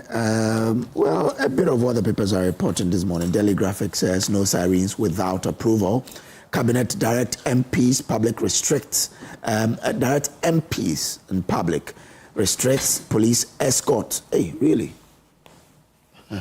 Wow. Okay. Anyway, it says the cabinet, in compliance with existing law, has directed that henceforth no individual or a group of people can install or use a siren on any official or private vehicle without a written authorization by the Interior Minister. Similarly, no person is to utilize police resource, particularly police escort services, without the requisite written authorization of the Interior Minister or the Inspector General of Police, IGP. Well, let's see how that will go. Again, Ghana secures deal to reform small-scale mining. Okay. Now, Christ King School marks 70 years of Catholic education. And Assemblies of God Pentecostal Council commiserate with Dagbon. Media Economic Review must focus on revenue mobilization Economist says. And at the back page, Ghana Garden flower show launched. All right. PLC constructs boreholes for 7 communities in Karaga. Okay. Now the news center, Parliamentary Committee assesses Gold Board's impact. And that's with the Parliamentary Select Committee on Economy and Development. Okay. So that is that. Now, unsafe Okada riding fueling brain trauma crisis. Experts. Unsafe Okada riding fueling brain trauma crisis. All right. Now, MPA's failures. Contaminated fuel sold to consumers. Fuel mixed with water. 87.3 million liters of petrol without MPA quality checks sold to consumers. Auditor General. Okay. Coca picks #1 slot, signaling ballot advantage. That is with the Ashanti Region NPP elections. And nearly 1 in 3 Ghanaians living with HIV unaware of status, Ghana AIDS Commission says. All right. Let's do the Accra Times. Afoko pledges to restore MPP's pro-business identity. All right. AI transforms, not replaces jobs. Unimac IJ Rector. NDC Bosa South chairmanship race. Richard Ajok on upbeat about victory. And Unimac's pro vice chancellor calls for cross-cultural collaboration. Okay. MPACU Lords awardees for driving petroleum industry. And Bagbing mourns Yanes' demise, calls for preservation of his legacy. Mohammed's agricultural transformation agenda. National Farmers Day receives massive boost. Hey, National Farmers Day is here again. Okay. All right, let's move on then. Let me do the Daily Guide newspaper. Ofori-Atta still facing criminal charges. OSP. OSP. Okay. Parliament assesses Gold Board's $16.11 billion $11 billion gold trade. NSA under fire over 60 Ghana City Service Allowance deduction. Okay. AG Ghana, that's Assemblies of God Ghana, pays tribute to late Yana. 34 fight for Ashanti NPP executive positions. 28 suspect nabbed for cyber crime, human trafficking, arms deal. That's on the front page of the Daily Guide newspaper. The Ghanaian publisher, Dame, AG clash over Hanan trial, want to be jailed unfairly, according to Minority. And Bagbing orders MPs to get escort approval. And Parliament hails Gold Board's impact. Sami Jemfi on the move. All right, let me welcome my guest to the show. But remember, the AM News Review is sponsored by Syntex Pipes and Pegasus Publishing. Now we have Wanda Victor Kuto, Esquire, board member of the Volta River Authority and National Executive Committee member of the NDC, and vying for, the Deputy National Communications Officer of the NDC. But I'm right? Yeah. And people tell me you win, oh. I don't know, but they say you are winning hands down. Small, I'm a grassroots person. Experience is key. Experience is key, yeah. As it stands now, I'm a national executive for 4 years. Mm-hmm. I ran for national executive position. By the grace of God, I came first. Okay. And proud to that, I serve as a branch organizer, deputy constituent secretary. So we have risen through the ranks of the party. And experience is key. Yeah. That's why I was wondering why you didn't go for the national for officer position. Experience and timing. Okay. It's everything. Yeah. That's Wanda Victor Kuto there. And then we have Professor Smart Sapon, Senior Research Fellow at Kumasi Technical University. Professor is a researcher with a lot of experience. Prof, good morning. Yes, sir. Trust you're well. All is well. Okay. Good. Maybe one day we'll come here, we'll add something else to the name. Yes. On Zoom, we have Dr. Kwame Asante, Head of European Studies, University of Ghana. Prof, good morning to you. Doc, good morning. Good morning, Kojo, and good morning to my friends in the studio. And of course, my country, Ghana. Okay. Thanks for having me. And good morning to you, our viewer. You are our VIP. Without you, we won't have the show as it is. Well, today we have a bouquet of issues. Ofori-Atta homecoming, AG's quest for extradition, a lost cause, going beyond Galamsey underlings after Wuntumi, who's next. Public tribunals, scary reality or much ado about nothing, and public nuisance, police crackdown on sarin abuse, 1,754 vehicles impounded in Greater Accra and Western regions. Okay. Now let's start from Ofori-Atta homecoming. AG's quest for extradition is a lost cause. Wanda, I'll start with you. Yeah. Now, I'm sure you've read the judgment from US, basically saying that there is no credibility to the sort of charges that have been placed on him here. There's no sign of him engaging in a wrongdoing. We're asking, is it a lost cause now? The OSP still says that, well, he's facing charges. Thank you very much. Good morning to you, Mr. Sapon, Dr. Sapon, and our cherished Professor Sapon, and our and then Dr. Asasante. That's right, Dog, and then our cherished viewers. The matter you've raised, there are two elements to it. We have to first consider the matter that was before the U.S. judge. The matter that was before the U.S. judge had nothing to do with the offense or the charges that are before our former finance minister. Nothing. It was just an immigration issue that has to do with the adjustment of status. Adjustment of status. Now, you ask yourself, what are the ingredients? If you want to adjust your status, what are the ingredients? Now, if you're in the US, of course, because you're already there, you will not go to what we call consular processing. You go to what we call an adjustment of status. If you are doing this by way of marriage, then it should be clear that the marriage was done in good faith. If your son, which I understand in the case of the former finance minister, the child filed for him, once the processes are met and followed, there will be no grounds to reject him that opportunity.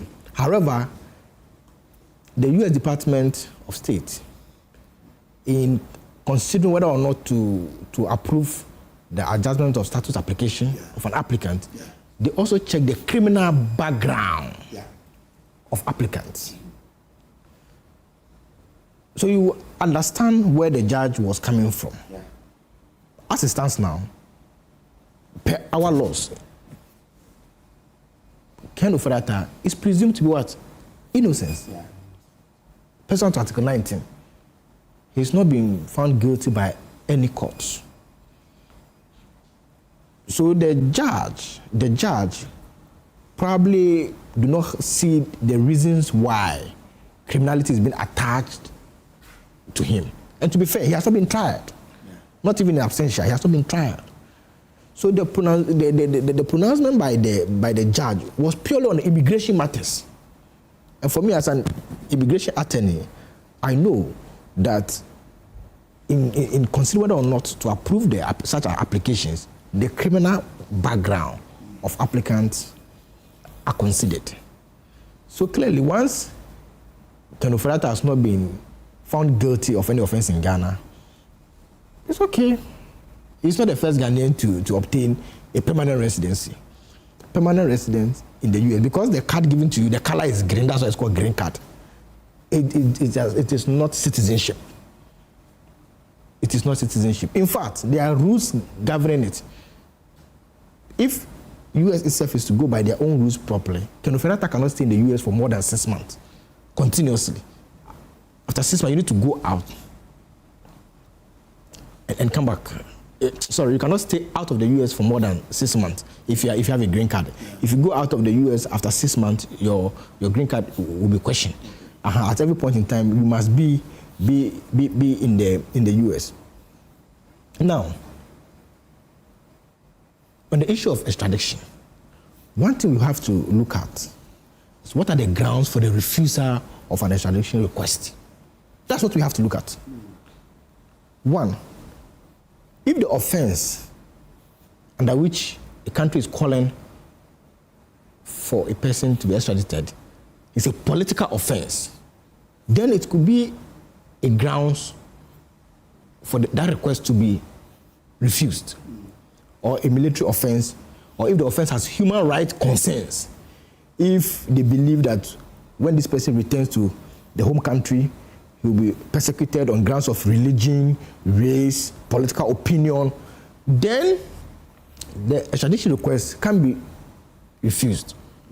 But we must ask ourselves that the issue surrounding Ken Ofori-Atta, are they matters that has to do with persecution based on race, based on religion, based on political opinion? We need to ask ourselves, this is somebody, a former finance minister, that managed the public purse of this country for virtually 8 years. But like you said over that period, that managed our tax. What you want to do now is to investigate, right? The OSP says they want him to help in investigation, not so. Is that not it?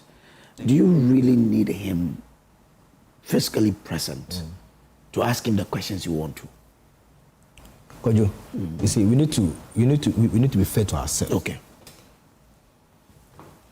If we believe in this democracy, if we are to believe and respect this democracy, don't you think it's appropriate that for somebody who managed the tax net of this country for virtually 8 years to be in this country to account for it? In fact, when he left on medical grounds. Yes. In fact, in Parliament, the Hansard has captured it. The minority leader even gave timelines by which the medical condition will be over, the surgery or so, whatever, will be over, and he'll be back to Ghana. Yeah. Because they know the importance of accountability.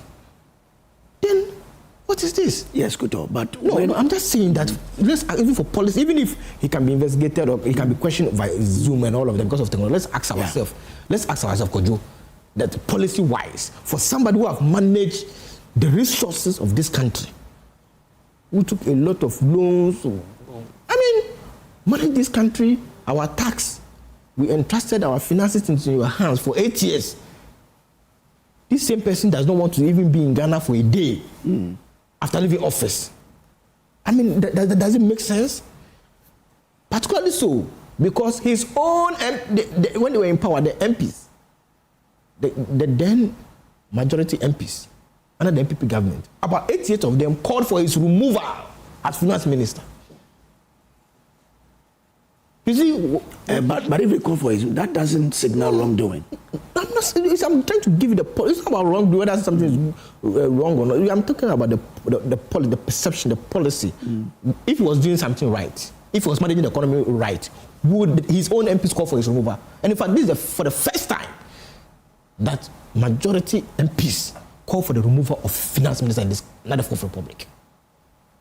And because he was the cousin of the president at the time, the president left him on the job, messed this country up. This same finance minister told this country that if e-levy is passed, Ghana will not go to IMF. They told us that if e-levy was passed, Ghana will not go to IMF. In fact, they pushed for the passage of e-levy. After the passage, they even did a cake and cut a cake, celebrated it, that our problems are solved now that e-levy was passed. What happened, Kojo? Eventually, even after the passage of e-levy, they took us to IMF. They took us to IMF. So if you have such a person, who have managed the resources of this country, and you are asked to come and account, why should you? But listen to the court. Want to come back. Listen to the court. The court says, let me start from it. It says, and the court also considers the fact that the United States Department of Justice has been in possession of the request for extradition from the government of Ghana for a significant period of time, and yet no extradition complaint has been sought by the United States Department of Justice based on the request by Ghana and the OSP's pros, that's claim to prosecution. Says, as the court is not surprised, given that the court's own review of the OSP affidavit does not indicate any persuasive evidence of any criminal wrongdoing by the respondent, and also given the deletion of the red notice by the Interpol. But this again, the lack of any criminal complaint for purpose of extradition indicates that the Department of Justice also has trouble finding any indication of any credible claims of criminal wrongdoing by the respondent. This is the court speaking there. that they have gone through all the evidence that has been brought to the US. They don't find any wrongdoing. Kojo, I've just told you that any US immigration officer who is considering an application for an adjustment of status will check the criminal background of the applicant. Basic. It has nothing to do with only Ken Ofori-Atta. Yes. I have handled and applied for change of status, adjustment of status for persons in the US. And I know that the criminal profiling is done. And this is what the court is referring to documented Ghanaian law. And I've stated here that Ken Ofori-Atta has not been found guilty of any crime in Ghana. Yes. In fact, pursuant to Article 19 of this Constitution, he is presumed to be what? Innocent. Innocent until proven guilty. To be fair. Do you get a point? So the judge, obviously, taking cognizance of the affidavit of the OSP, came to those conclusions. But the matter the judge was concerned was an immigration issue. And he took note of the concerns and stuff. Yes. Assuming that Ken has been found guilty, properly tried and convicted, the judge will not come to those remarks. Yes. You get a point? Yes. But he hasn't been found culpable. He has not even been tried. Yes. You get it? So a mere reading of an affidavit. No, I'm just saying that. No. A mere reading but of the question, his lawyers went to court on the basis, one of the arguments is that there's political persecution. You should be worried. Okay. You should be worried that for somebody who managed a public purse for 8 years, who left this country on medical grounds, and in fact, the minority leader in parliament is Captain Hansan, stated categorically the timelines by which he will have been done with a surgery or whatever, and when he will return in Ghana. The minority leader stated all of this. Okay. You should be worried that for somebody who managed the public purse, the tax of this country for 8 years, is not prepared to come back for accountability. Very soon you will see manifestos of political parties. I'm sure from next year, when the alleged political atmosphere heat up, you will see manifestos of political parties. I'm happy Kwesi is here. It's one of the committees of the MPP. They'll come up with their manifesto, and I'm sure accountability and fight against corruption and all of this will be captured in manifestos of all political parties. It's always there. Accountability. So if you are not worried that a former finance minister who managed the economy of this country is not ready to come and account for his tenure in office, so be it. Okay. So be it. Okay. I'm not saying he's guilty. I mean, he has not been tried. So nobody is saying he's guilty. But is it proper on public policy that for somebody, and I've told you that what is even more worrying, that for the first time under the Fourth Republic, 88 MPs of the ruling government called for his removal as finance minister. And I dare say that the only reason he was left on the job was because his cousin was the president at the time. Okay. The MP said he had failed. He has failed. Okay. And I've given you evidence of his failure. Yeah. When he told us that once we passed e-levy, there was no need to go to IMF. Yet, after we passed e-levy, celebrated it, cut cake, jubilated, did Kenke party, and all of that, they left government at IMF. In fact, the last remarks by the then minority in parliament said that the MPP government was the only government that started their administration with IMF. And when they were leaving IMF, when they were leaving government, they were still being cushioned by the IMF. Okay. All right. Thank you very much. Let me bring in Dr. Asante here. Doc, now if you read the judgment from the US, it says, let me start from here. Okay.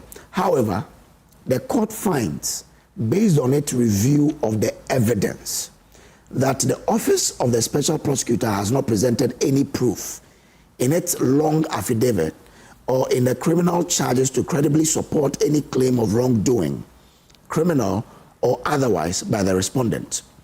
In contrast, the respondent has testified credibly and denied that he received anything of value from any of the entities in the OSP investigation, either to reward or influence his actions as a public official, or that he personally profited in any way from his actions or as a government official in the country of Ghana. And then they go on to say that they've also considered investigation by the KPMG, which said that there was no monies that wrongly went to Ofori-Atta.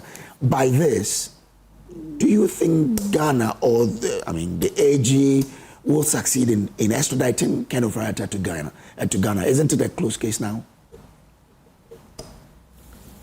Somebody tell me the fire. We can make a little sense here. By the way, let me find out. Has he been charged? Has Ofori-Atta been charged? I think with the cases they sent, he's been charged from the AG. He has been. It has been charged, and this is what we are getting from the U.S. Yes. Then, the lawyers know better. But my understanding is that sometimes, even when the police, they charge you, they go to court, they can drop their charges, come and prepare new charges against you and all that. My view is that every human being who has held public office must make himself answerable for his action and inactions. And if you read the preamble of our Constitution, part of it is issue of accountability. So we are duty bound to respond to queries in a time, whether we are in the country or not. I have learned from lawyers that you can be tried in absentia. Is that option also still available to the AG if indeed there are questions Ms. Ofori-Atta has to answer?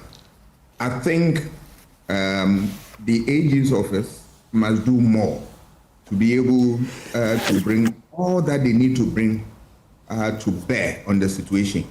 That whether he's here or not, and he can be tried outside, or whether, in this case, it's OSP, whether they can even use this modern medium that you can use to also have him interrogated whenever he finds himself.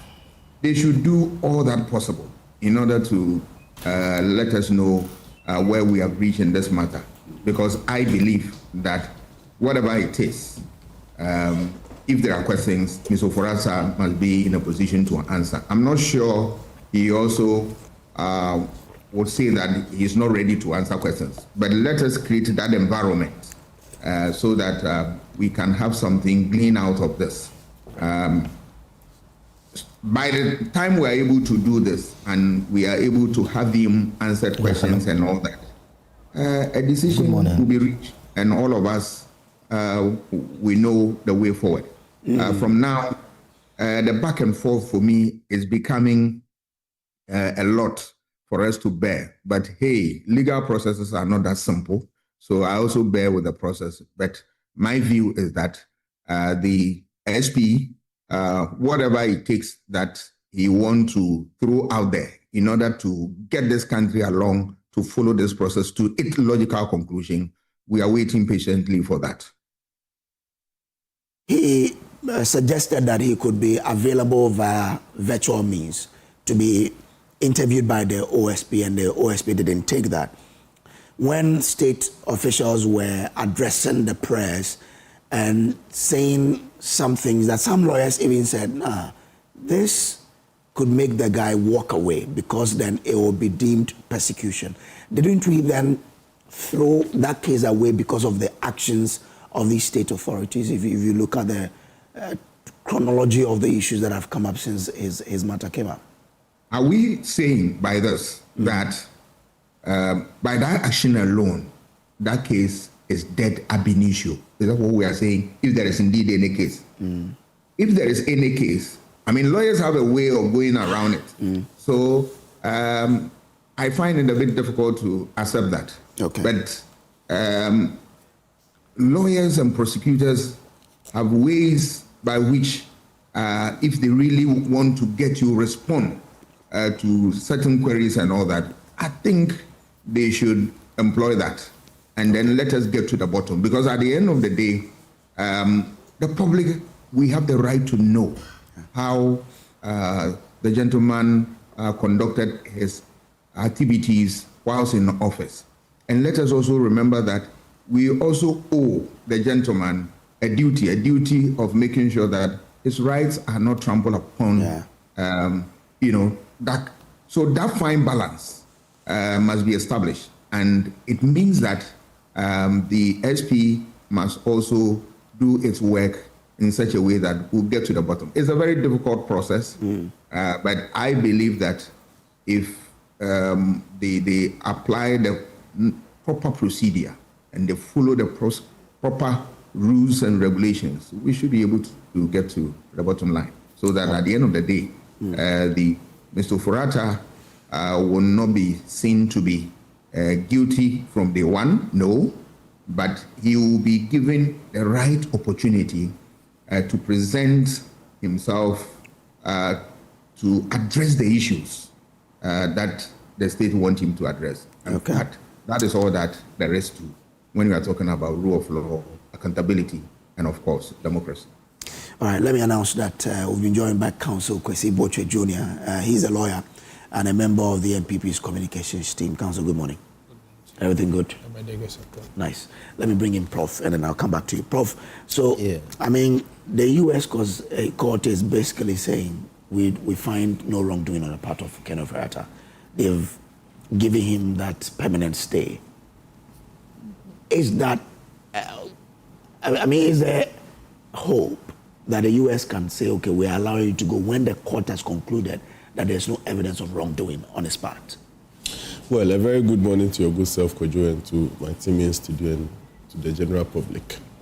I am of the view that the OSP should take advantage of the readiness of the lawyers of Ofori-Atta to commence the case, because it appears to me that the evidence he has now, however weak, and I heard from Dr. Asa Asante that sometimes they will put maybe charge 1, hoping that will draw you to court, and then they will revise and bring charge 2 whatsoever. If that is the strategy here, then they should take advantage of the readiness of the lawyers of Ofori-Atta today to start something. The U.S. will be monitoring. Everybody interested will be monitoring.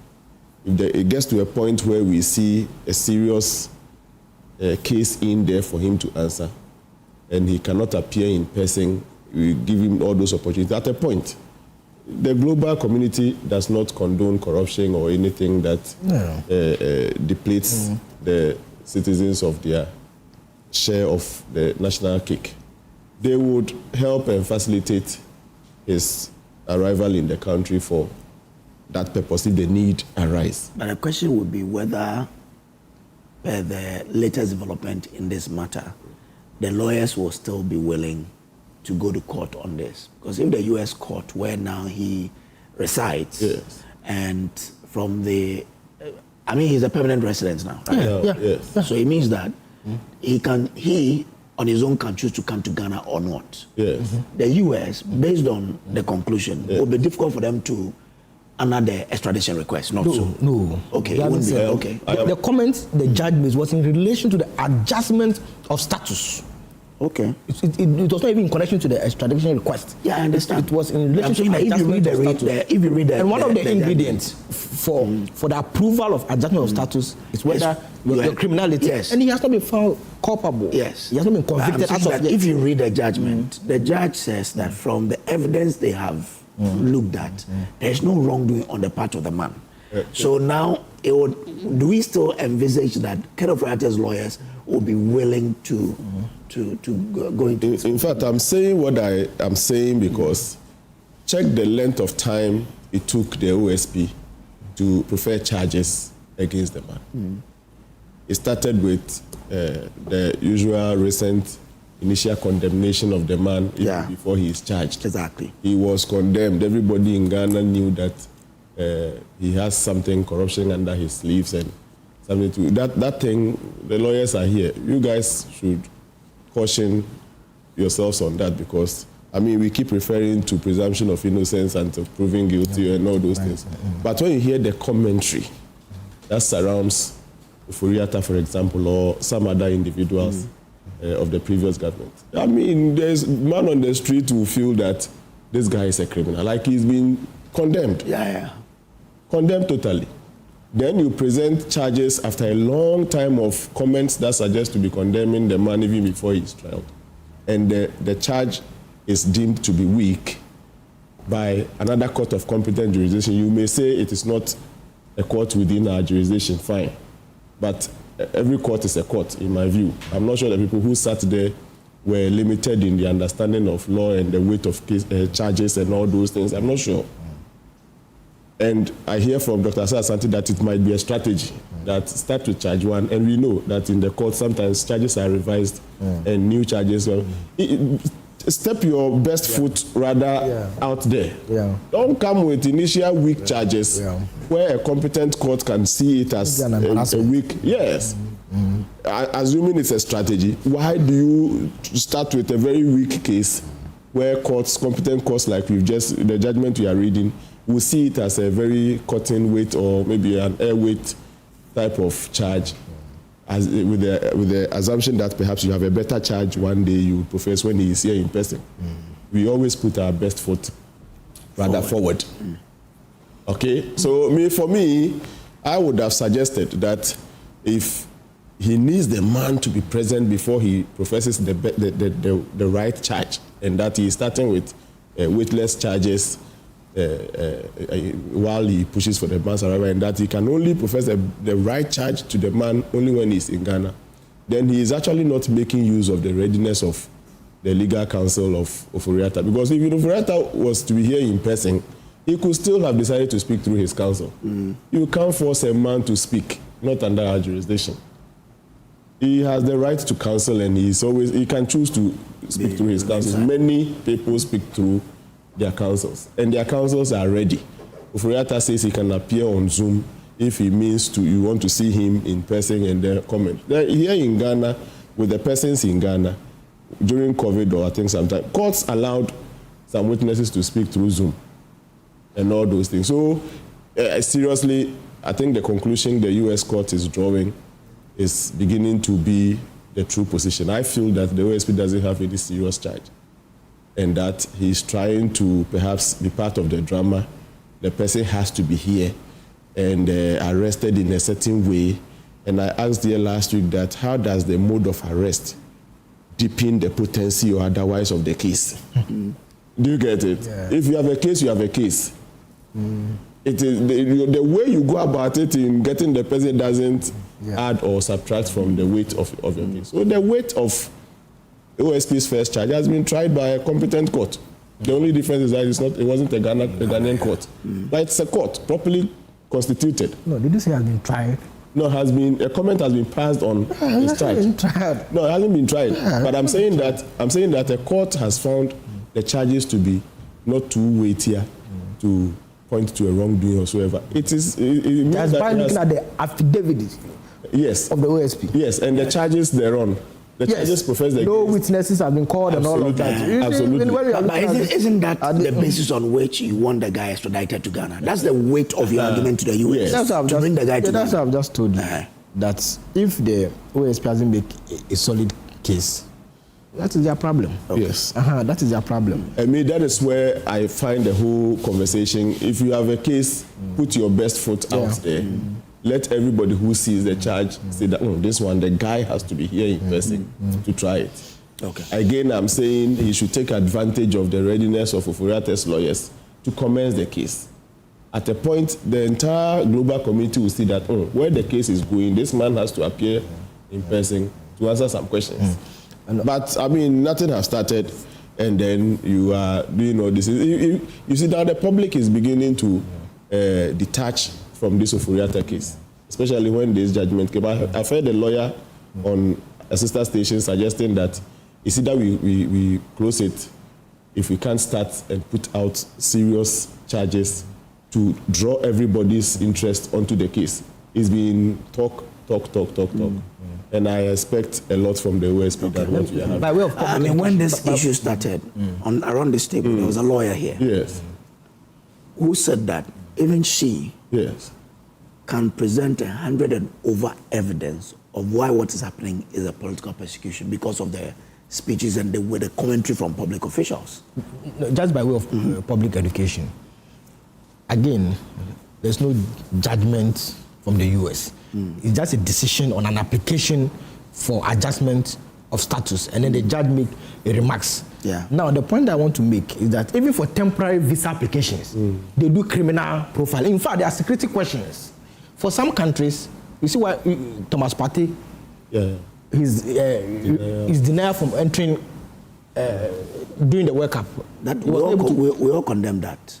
He was not able to enter the Canada because of his issues in the UK and all of that, and then how they responded to the security questions. So these security checks are basic in visa applications, not even just permanent resident application. Even for temporary resident application like visa application, they do background checks. They will ask you, have you been charged with any offense? If yes, you have to explain. So they will examine it and make commentary about that. It doesn't mean that they've taken a decision or a judgment on the charges. You get a point. So it just what the judge did in the US was just to comment on the issues surrounding Ken. But the fact is that as it stands now, Ken has not been convicted. Okay. But Kojo, let me land on the fact that I'm drawing in the issue of political persecution because it appears that on some cases the lawyers involved, OSP, the AG's office and those things are more quiet. They try to push the strength of the case, and we know some of the works they are doing. It is not in the public as compared to some other cases. And when you hear comments like, how can the man who brought e-levy, like my friend Lawyer Kuto was doing, and you see, you surround the criminal charge with those usual, you get a sentimental comments. I'm not sure he is going to be put in court because he led the passage of e-levy. When you bring these things in, people will read meanings into it and say that, oh, it's politically related. Let's stick to the case. If he is going to answer PDS, every commentary from especially those in government should direct us at all times to the charges. Let us not bring in his uncle was the president and all. When you say that, and how can somebody whose uncle is the president put out? It's just a caution I'm giving that all those things feeds into the political attachments people attach to the case. The guy is facing, I think, PDS or something. It is financially related. Oh, the case that we are discussing. It's the about OSP's case. It's the SML. In relation to this, but let me just comment briefly on the e-levy. No. It was just about accountability. It was just about accountability. If you serve, to e-levy. So now we can't talk about e-levy again. What I'm saying is that you see, it's just a question. You serve as finance minister for 8 years. You manage our tax.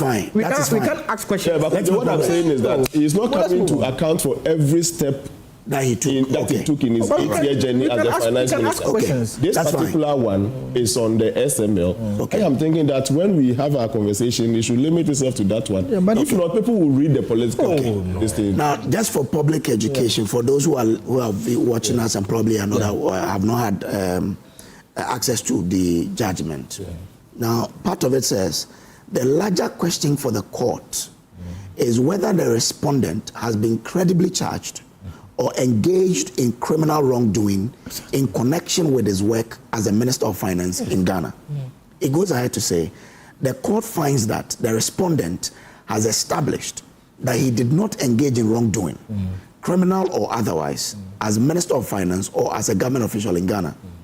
The court has considered Exhibit 5, which is the over 200-page affidavit of the Office of the Special Prosecutor in Ghana, which describes the claimed illegal criminal wrongdoing by the respondent as a minister of Ghana. So they went through the affidavit carefully. It says, also, the court has examined Exhibit 6, which are the criminal charges pending against the respondent brought by the Office of the Special Prosecutor, where the respondent is charged with over 70 counts of criminal wrongdoing in Ghana. The court would note that it has great experience in reviewing and considering allegations of corruption among government officials, fraud and embezzlement, and similar wrongdoing. So what's the point? The court has considered the opinion of the respondent attorney, who is a lawyer in Ghana and a former law enforcement official concerning the criminal laws in the country of Ghana and the background of the charges in the Office of the Special Prosecutor. The court carefully reviewed the Office of the Special Prosecutor's affidavit, and the court finds that the affidavit is lacking in any persuasive proof or evidence that the respondent has engaged in any criminal wrongdoing as alleged as a Minister of Finance or otherwise, or that the respondent personally profited from his work as a government official in Ghana. The lack of any persuasive evidence indicating any kind of criminal wrongdoing or criminal conspiracy involving the respondent in the OSP's affidavit is powerful evidence. The respondent has not been credibly charged or credibly been shown to engage in any wrongdoing in Ghana. The OSP affidavit is full of conclusory allegations without any description of credible or reliable facts that would indicate any kind of criminal wrongdoing by the respondent. Court has also reviewed the findings of Interpol and its decision to delete the red notice that was issued based on the criminal charges by the OSP in Ghana, as well as the opinion of Dr. Bromod. I'm sure Dr. Bromod is with the Interpol. Well, let me bring in Kwesi Botwe. Kwesi, from the foregoing and all that we've heard about this particular matter, can't the AG still press on the extradition charge and get him brought to Ghana? Thank you very much, Kojo. Good morning to you. Good morning to my two colleagues. Before I start, let me speak to Wanda to calm down. He's too hyper this morning. He should take it easy. Kojo, the first point is that the MPP is not against the extradition or prosecution of Ken Ofori-Atta. The MPP's point is very simple, that Ken Ofori-Atta should be subjected to due process. Rule of law should be subjected to the provisions of fair trial provided for in our constitution. That is the position of the MPP. But this decision of the US court vindicates the position of the MPP, or vindicates the position that the MPP has taken. If you examine the decision of the court, the about 26-page decision of the court, it raises questions as to the strength and credibility of the AG and OSP's charges against Mr. Ken Ofori-Atta. And let it be established on this table that the court took into consideration the affidavit of the OSP and the charges against Mr. Ken Ofori-Atta before the Ghanaian courts. Let it not be said that because it was an application for a status change, and so the court did not consider the evidence of the OSP or the charges against. There was no evidence from OSP. I was quiet, please, when you were speaking. You proceed. I was quiet. No, I just want to make that correction. There was no evidence. The judge was very clear in this decision that it has considered the affidavit of the OSP and it's of the considered opinion that there is no persuasive evidence or compelling evidence against Mr. Ofori-Atta to warrant his extradition to Ghana. And we are all clear, I mean, we are all lawyers. We all know that when you are putting together an affidavit, you state the reasons why you think that Mr. Ken Ofori-Atta is guilty of the charges against him. I'll give you a classical example and how these things operate. When you take the case of Abu Trika, it was the opinion of the Ghanaian High Court that after evaluating the evidence of the FBI and Yoko, there was compelling evidence enough that Mr. Abu Trika had committed certain offenses and therefore ought to be extradited to the US to face criminal charges. If it was in the opinion of the Ghanaian court that Abu Trika had not committed any offense based on the evidence presented to the court in Ghana, the court wouldn't have ordered this extradition. And if you read this decision of the court noted that the court is not surprised that the United States Justice Department has not processed the extradition request of the government of Ghana because based on the document they provided, they did not provide any compelling evidence against Mr. Ken Ofori-Atta. Now, you see, I was listening to Wanda when he was speaking, and Wanda primarily anchored this argument on the fact that Mr. Ken Ofori-Atta, at a point in time, the minority MPs demanded for the removal of Mr. Ken Ofori-Atta. That's the first point. Number two, he also makes the point that Mr. Ken Ofori-Atta promised that he was not going to go to the international market, the IMF, and then he later went to the IMF. Number three, he mentioned that Mr. Ken Ofori-Atta promised no e-levy and later brought in e-levy and whatsoever. And so he, in his opinion, he thinks that Mr. Ken Ofori-Atta has embezzled monies or caused any offense. That wasn't his conclusion. No, you need to be. No. But write it down. Write it down. Write it down. You need to correct him. But that was his conclusion. No, if you misquote me, I'll not let you proceed. If you misquote me, I'll not let you proceed. If you misquote me, I'll not let you proceed. He says that. Quote me right. Therefore, Mr. Ken Ofori-Atta has answered questions to answer. Is that not so? That's what he said. That Mr. Ken Ofori-Atta has questions to answer. This is better. I called for accountability, so this is better. This is better. You've amended your statement, so it's better. Mr. Wanda, proceed. Respectfully, when you were speaking, I agreed with you on it. But if you misquote me, I will not allow you to proceed. If you misquote me, that's fine. If you said a lot of things that I disagreed with you, let me progress. If you misquote me on the show, Wanda, let's make progress. Yeah, you can proceed. Can I proceed? I'm saying if you misquote me, you will not proceed. Can I proceed? You've amended your statement. That's fine. You can proceed. Now, on the first point, the NPP MPs did not demand the removal of Ken Ofori-Atta because of any wrongdoing on the part of Mr. Ken Ofori-Atta. That wasn't the basis for the call of his removal. Let's get that clearly. Number two, the claim that the NPP is the only government. Dr. Smart Sampo here is an economist. He will help us. The claim that the NPP is the only government that inherited an IMF program and exited an IMF program, like Wanda puts it. It's a total lie. It's a total lie. Just for your information, President Mahama inherited an IMF program in 2012. And in fact, he himself went to IMF again in 2015.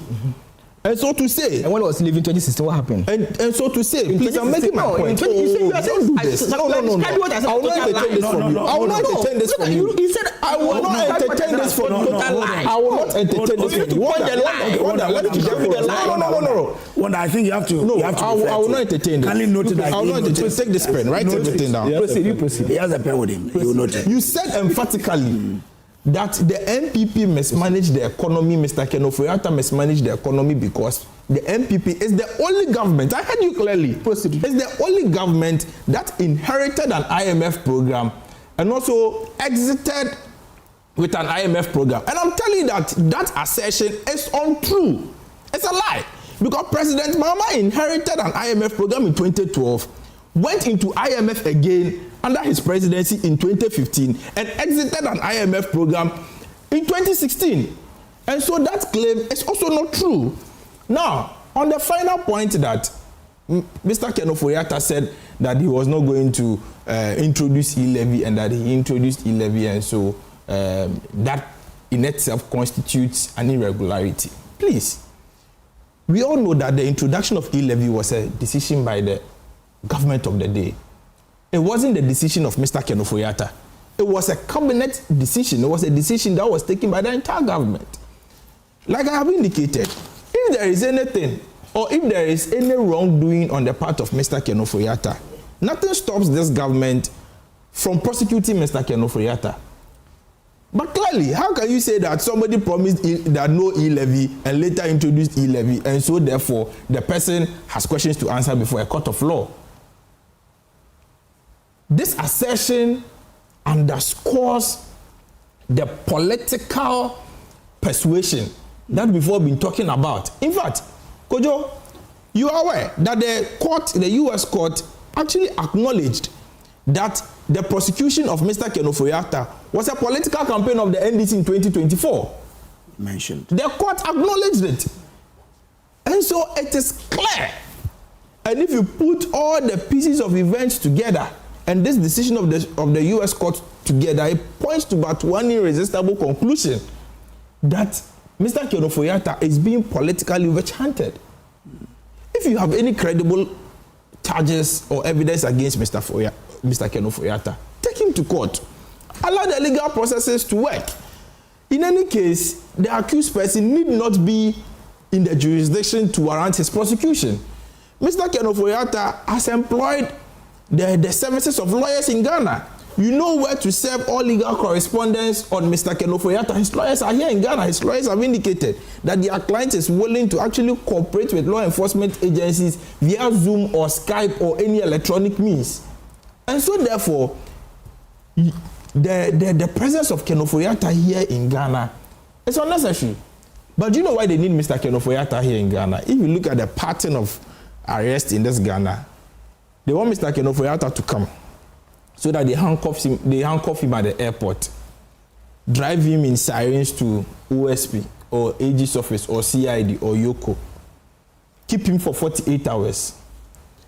And when they exhaust the 48 hours, then they impose an unreasonable bail condition on him to bring the teeth of the US president as his bail condition.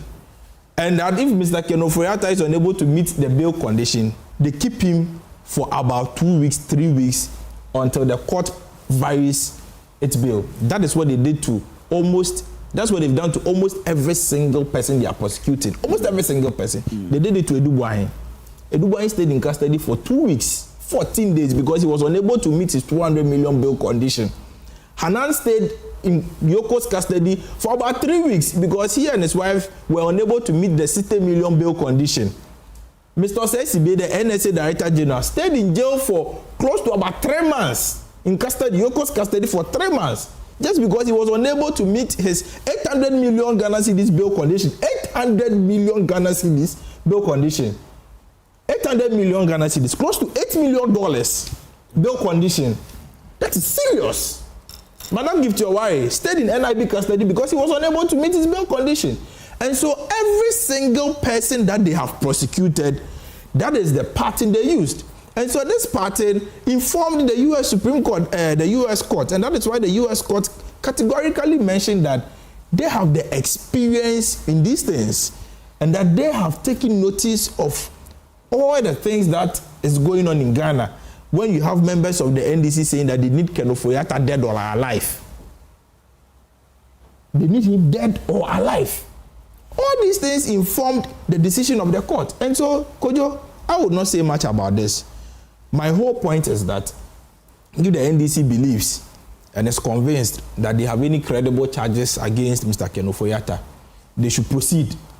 However, from the decision of the U.S. court, we all know that the evidence against Mr. Ken Ofori-Atta is weak, is light, and it's not one that is compelling enough to warrant the extradition request of the Attorney General.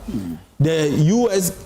court also acknowledged that the U.S. Department of Justice has not even processed the extradition request of the government of Ghana because the evidence that attached, that accompanied the extradition request is weak. Okay. And it's not one that warrants the extradition of a former finance minister, because in their considered opinion, after evaluating all the evidence and the affidavits that was put together by the Office of the Special Prosecutor and the Attorney General, the court is convinced and clear in their mind that Mr. Ken Ofori-Atta has not committed any wrongdoing. Okay. All right. Let me. This one says fact. Why can't the Attorney General prosecute Ken Ofori-Atta in absentia if the law permits, just as they did in the case of the woman? You are saying that because he stated that if e-levy was passed, Ghana would not go to IMF, and because over 80 majority MPs later called for his removal, he is automatically guilty. Is that logical, Kojo? Ofori-Atta is ready to answer any question you will ask him. The OSP and the AG should put emotions aside and handle this matter professionally, fairly, and strictly according to the law. My greetings to Mr. Abdul Ganiyu Mohammed, the bulldozer, incoming Western Regional Chairman, and Madame Augustina Nkatia, incoming Western Regional Women Organizer. And that's coming from Samuel Dumson in Aketenche. Dumson, Mr. Mohan, I'm going to get the black or Akende Kane. Nana Kamabuati Ablukuma Central says, good morning, Sam. Yesterday was my birthday, so please tell Council Kwesi Boche Jr. to kindly inform our incoming president, Dr. Mahamudu Bawumia, that I'm patiently waiting. Okay. Happy birthday to you. Nana Ikuama-Boateng. Oh, Nana Ikuama-Boateng. Yeah. Wonderful happy birthday. He just tell the incoming president that he's waiting. He's watching. He's watching. All right. Okay. It says now to the NDC. They should know that the U.S. court system works, unlike what we have in Ghana. Oh, please. The Ghanaian system, Ghanaian court system also works. They deal with hard facts and not emotions. They will not bend the rules for anyone. Nana Ikuama-Boateng, Ablekuma Central, a.k.a. Dr. Bawumia, will be president come 2028. Okay. Wonder. Yeah. Kojo? Yeah. Let me just touch on some few issues that my brother raised. Okay. He made mention of the Abutrika case at the High Court. And he mentioned it vis-a-vis what we were discussing. The Abutrika matter has to do with an extradition request. The matter or the decision from the U.S. judge had nothing to do with extradition. It was on his adjustment of status application. Yeah. I'm happy. My brother is a lawyer. I mean, a fantastic lawyer. But we all have our fields. This is an immigration. When it comes to the ingredients of adjustment of status, it is not the same for extradition request. So I was surprised when he would try to link the Abutrika case to the Ken Ofori-Atta case, vis-a-vis the judgment by the judge. The judgment of the judge was in relation to the approval of he getting the green card. And as part of that, you need to look at the criminal background. It's just like when you apply for visa, they check your criminal background. So that is one. Two, and in fact, let me even say that the decision by the judge from the US is not sacrosanct. This colonial mindset that anything from the US, UK is perfect, even in Ghana, we've been criticizing our judges. So even if the judge was considering the merit of the case, the decision by the US judge is not sacrosanct. They do not know it all. What kind of, you have been seeing the messages, oh, why the US judge has spoken, that is it. Why? Don't they make mistakes? The decision, no, let me make this clear that the decision by US judges are not sacrosanct. Okay, so you are still convinced that Ghana can still get extradited? But the extradition case is ongoing. Okay. That is the point I'm making. The extradition case against Ken in the US is still ongoing. No decision has come out of that. What this judge was considering was a green card application. Why would a government go and challenge somebody's green card? If you want to be in the US, you want a permanent resident, that's your business. Even as a student in the US, at the time I was schooling in Florida, I was applying for green card for people. Okay, let me ask. It's a normal procedure. You made me roll something. Let me respond to them. Okay. You gave me pen to write. On that point, I wanted to ask a question. Okay. You still have the time. Yeah. In the same judgment, it says Dr. Bromond, in his statement and during his testimony, discussed the CCF review and deletion of the red notice issued by Ghana. Says the red notice that was issued because of the charges in Ghana was found to be predominantly political. There was also no evidence that the respondent personally profited from anything that he did. I'm going to ask a question. As a Minister of Finance or as a government official, and the charges that were the basis of the red notice appear to be on a claim that the respondent harmed Ghana's finances as a Minister of Finance. And in February of 2026, the CCF issued a decision deleting the red notice and finding that it was predominantly political. That has been issued by the government of Ghana. So what's the question? So that was based on the red notice before the extradition came.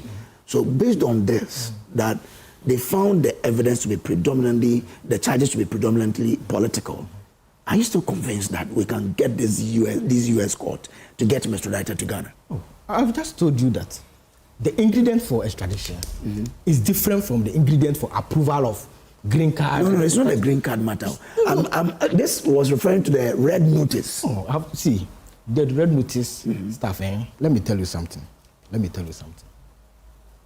judge referred to the fact that the deletion and all of that, right? The OSP in this country, have you seen somebody being convicted just on the mere reading of an affidavit? You have to lead evidence in court by way of trial. Has that been done? Yes. No trial. So the judge just read an affidavit and the charges and made those conclusions. And I'm saying, my question to you is you cannot fault that judge. Yes. He was not even. My question is that he was just. If you read the reasoning, yes, he says the CCF gave for the deletion of the red notice, which pronounced Ken Ofori-Atta as a fugitive of justice or so. If you listen to the reasoning, let's wait for the decision on the extradition case. Okay. So come. Okay. I've just told you. I've sat here and stated that look, as it stands now, Ken has not been convicted. Okay. So per Article 19 of our own constitution, he's presumed to be innocent. I've said that here, but let me address the other issues. You see, the judge also referred to the 2024 campaign promise of the NDC, which we see said here. The judge probably does not know the political atmosphere of this country. Every party in campaigning always call for accountability under the Fourth Republic. Every party in opposition will call for accountability. So if you have a finance minister who was managing our tax, and we say that when we come, we will call for accountability, investigate, that is not political persecution. But the judge, you cannot blame him. He's in the US. He's there. Allow him. But I'm telling you that every political party in Ghana has called for accountability, and that does not amount to persecution.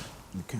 Now, on the issue about e-levy, and then the call for the removal by MPs, Kwesi, my brother, my good friend, learned brother Kwesi, says that this statement from me is part of what amount to political persecution. Let's put what I said in context. I said that, look, this is the person that is his own MPs, the NPP MPs, about 88 of them said he has mismanaged the economy. And for that matter, he should be removed, by President Nanado as finance minister, his own MPs. So if you don't put this in the right context, you say that this amount of political persecution, I will leave it for the viewers to judge. Now, he made mention of something and said that that is a lie. I only referred, Kojo, to the last statement by the deputy minority leader in parliament, under the last parliament. It was captured by the Hansard. The last statement, he said that, look, the MPP government will be remembered as the first government under the Fourth Republic that started this regime with an IMF and ended their regime, still being cushioned by the IMF. I quoted, it's in the parliamentary Hansard. So if you sit here and say it's a lie, fine, you need to prove to the viewers how that is a lie. But no, I remember that when they came in 2017, we were under an IMF program. Yes. When they were leaving. Yes. And I was just quoting, what was stated in the correction was that Mahama also. You said MPP is the only government. That's what you said. I'm saying that. And I'm saying MPP is not the only government. Just admit it and let's move forward. Because MPP is not the only government. That's okay. I've just told you that I'm quoting what happened in Parliament and captured in parliamentary answer. I was just quoting that. And to end, he said that the lawyers for Ken Ofori-Atta are here in Ghana. So if we want to question him, we should just serve the lawyers and all of that. That is not bad. But you're a politician. You speak for the MPP. The MPP of all parties that always call for accountability and all of that. If you think that somebody who have served this country for 8 years, manage our public purse, no longer want to be in Ghana, want to be out there, and that we should be serving him, we should be serving him through his lawyers. Is it illegal? I'm not saying it's illegal. I've not said. I'm just saying if it is proper, if you have the moral right to go back to the people of Ghana to campaign for on the grounds of accountability, we will see. If you have the moral right to go back to the people and call for accountability, we will see. Okay.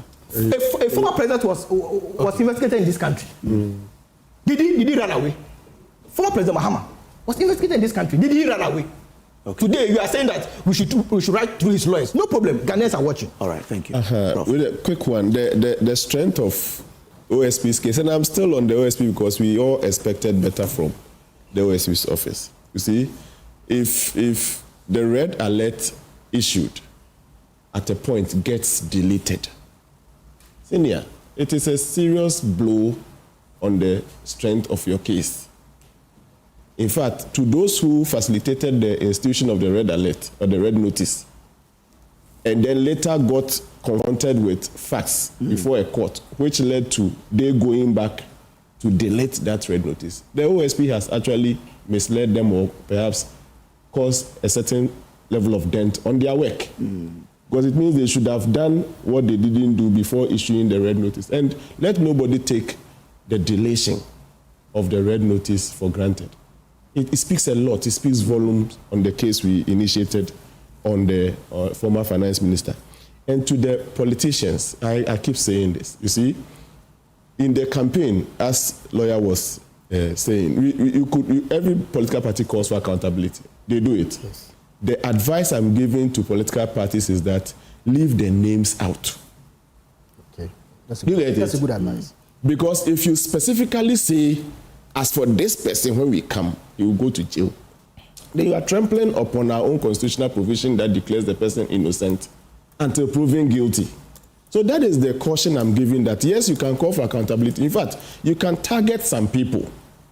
And for your information, I heard from a very reliable source, whether true or false, I can't independently verify, but from a very reliable source, there are a lot of high-profile CEOs and government officials of the past government who are on stop alert since the government started office in January 2025. Do you get it? You can't simply travel.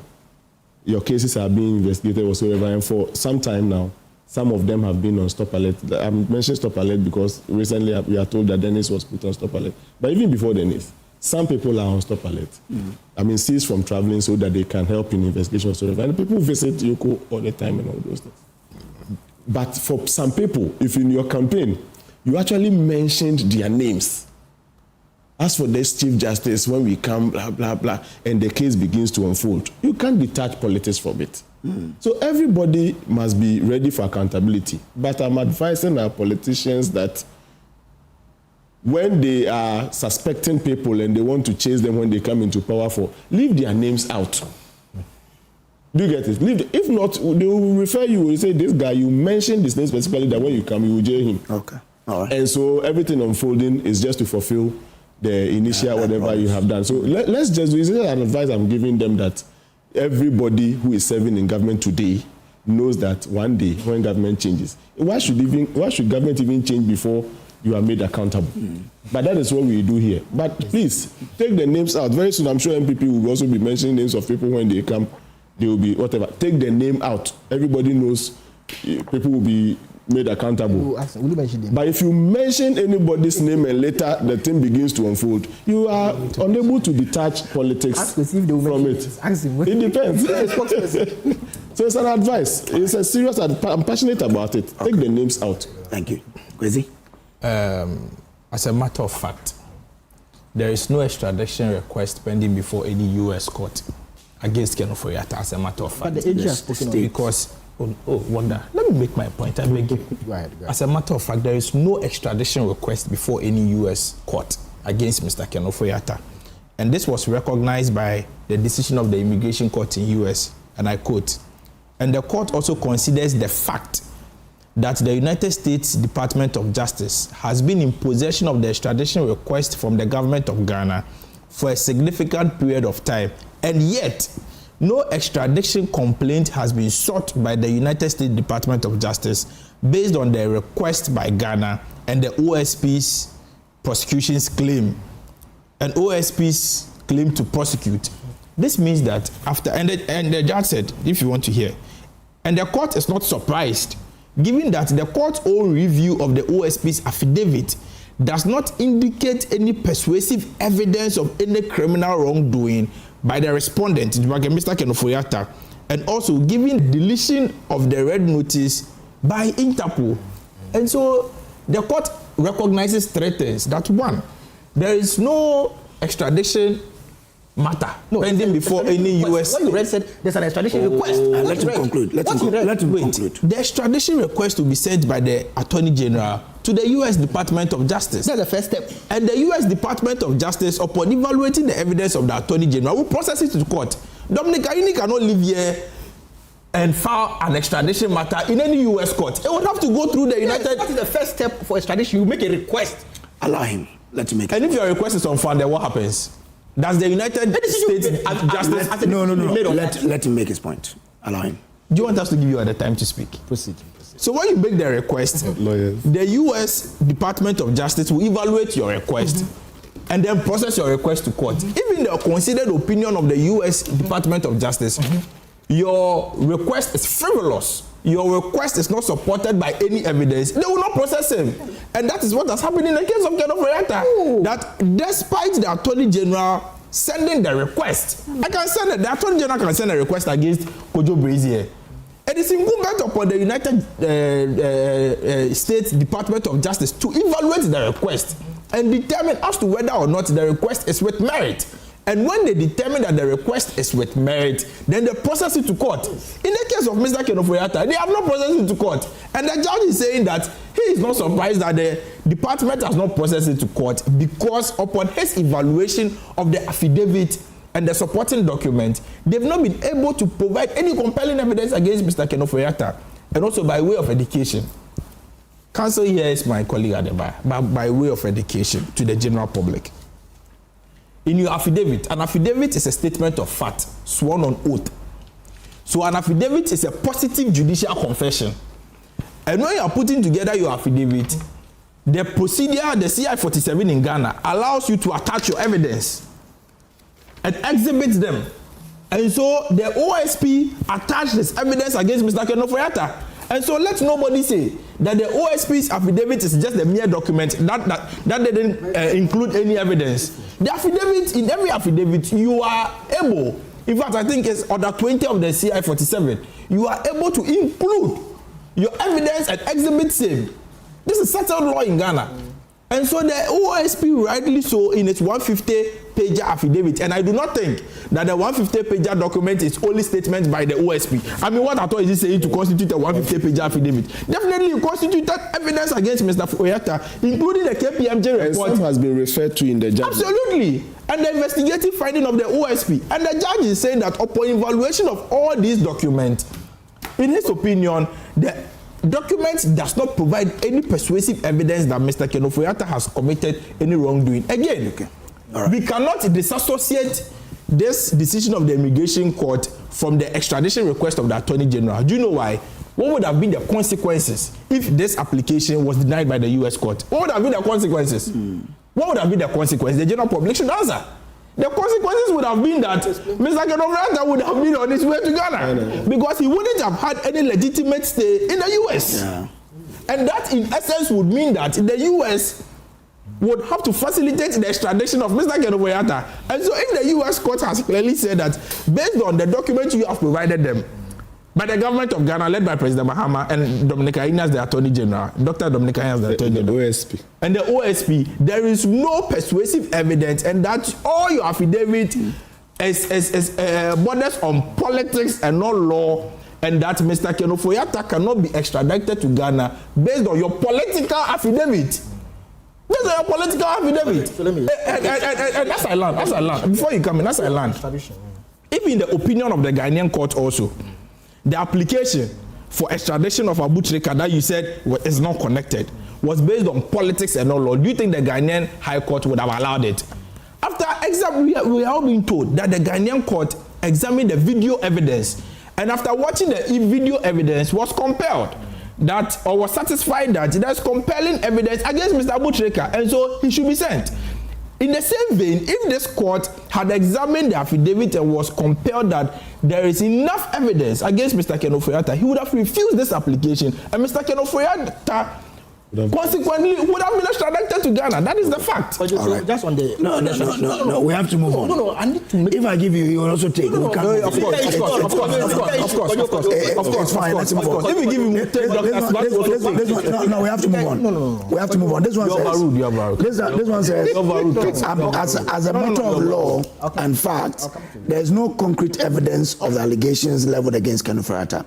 The agenda of the government is to fulfill the lies they promised their gullible followers back in opposition. These kind of quack and unmerited allegations should stop. If there's any evidence that Ken Ofori-Atta abused his office as a finance minister, they should provide the evidence for him to be extradited. The lies must stop. Francis Tando says, into bracket, wound to me, Jomoro. Okay. All right, my friend. I hope all is well. The Belanoko or the better.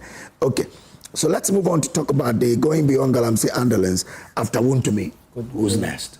No. If I give it time, you take. We have a lot of issues. If they say, but we are not in court. We have a lot of issues. If there's any misinformation that we need to correct. We can use this time for him to deal with it, and then we have a lot of issues. 30 seconds. 30 seconds. We have a lot of issues. 30 seconds. Extradition request. There are two parties: the requesting country and then the requested country. So the first step is to make a request. When you make a request, then a decision will be made. Yeah. Not through an immigration judge. Okay. That is one. Fair enough. Two, to the basis of the immigration case that he talked about.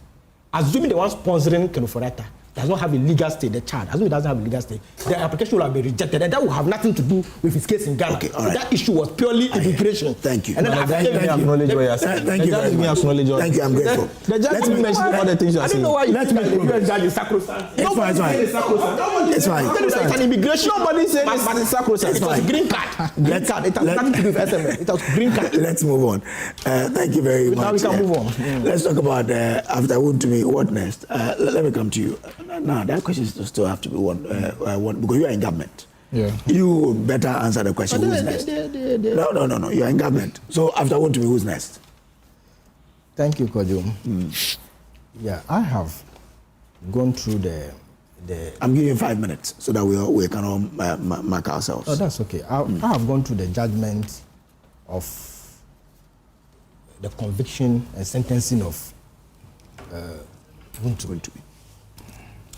And the judge, in coming out with sentencing, pointed out the reasons or the grounds by which that judgment, that punishment was given. She talked about the gravity of illegal mining, the need for deterrent punishment, environmental destruction caused by galamsey, and then the importance of protecting Ghana's minerals resources.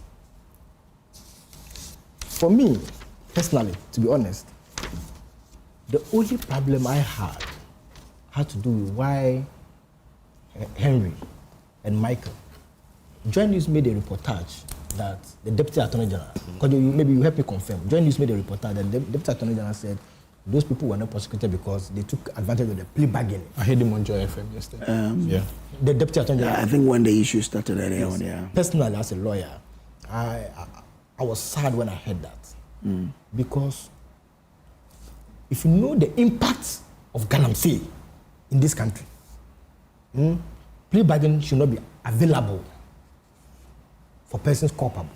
Well, the state needed witnesses, and they agreed to. So if that was the argument by the Deputy AG, that would have even been much better. You get the point. But if you say that they took advantage of plea bargaining, forfeited their assets, look, the destruction, if you see the flood, the impact, the life that were lost, look, nobody. In fact, the Plea Bargaining Act talks about exception, circumstances where plea bargaining will not be available. When the issue has national security implication. I want to miss on it for gone, and I must commend the Attorney General, the Deputy Attorney General for handling the case with professionalism. Professionalism. I commend them, I salute them for that. My only worry was those who were left out. But if it was because they needed them as witness, that is a different argument that will come to at a later date. But to say that plea bargaining, no, that was just my own reservation. Because the impact of galamsey in this country, Kojo, it is not a joke. People are suffering. People are suffering. And now even water to drink in some areas has been a problem. It's also a caution to we in government today, including myself here, that if we engage in galamsey, our own government can take us on. And knowing the AG and the Deputy AG very well, there are people that will not joke at all. And President Mama has said that this is government will touch its own. So it's a caution for we in power. If we engage in galamsey, we will be punished.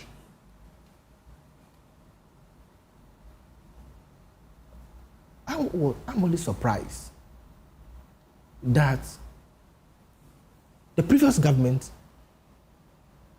that made all of us believe that they were fighting Galamsey.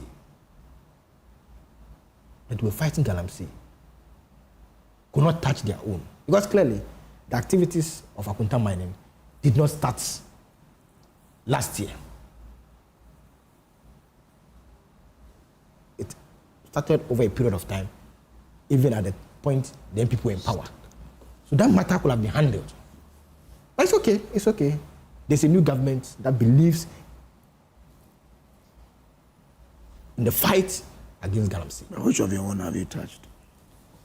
Let me finish. Let me finish. I believe earlier last year, there was a release, I think either Yoko or the Attorney General, that says that some officers of the NDC were being investigated. It was all over on social media.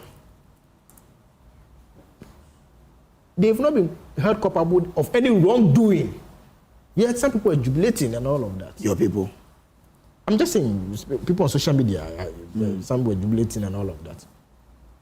For me, I always say that we are all presumed innocent. Even to me, until the conviction, I'd always say that he was innocent. Even to me, he was innocent.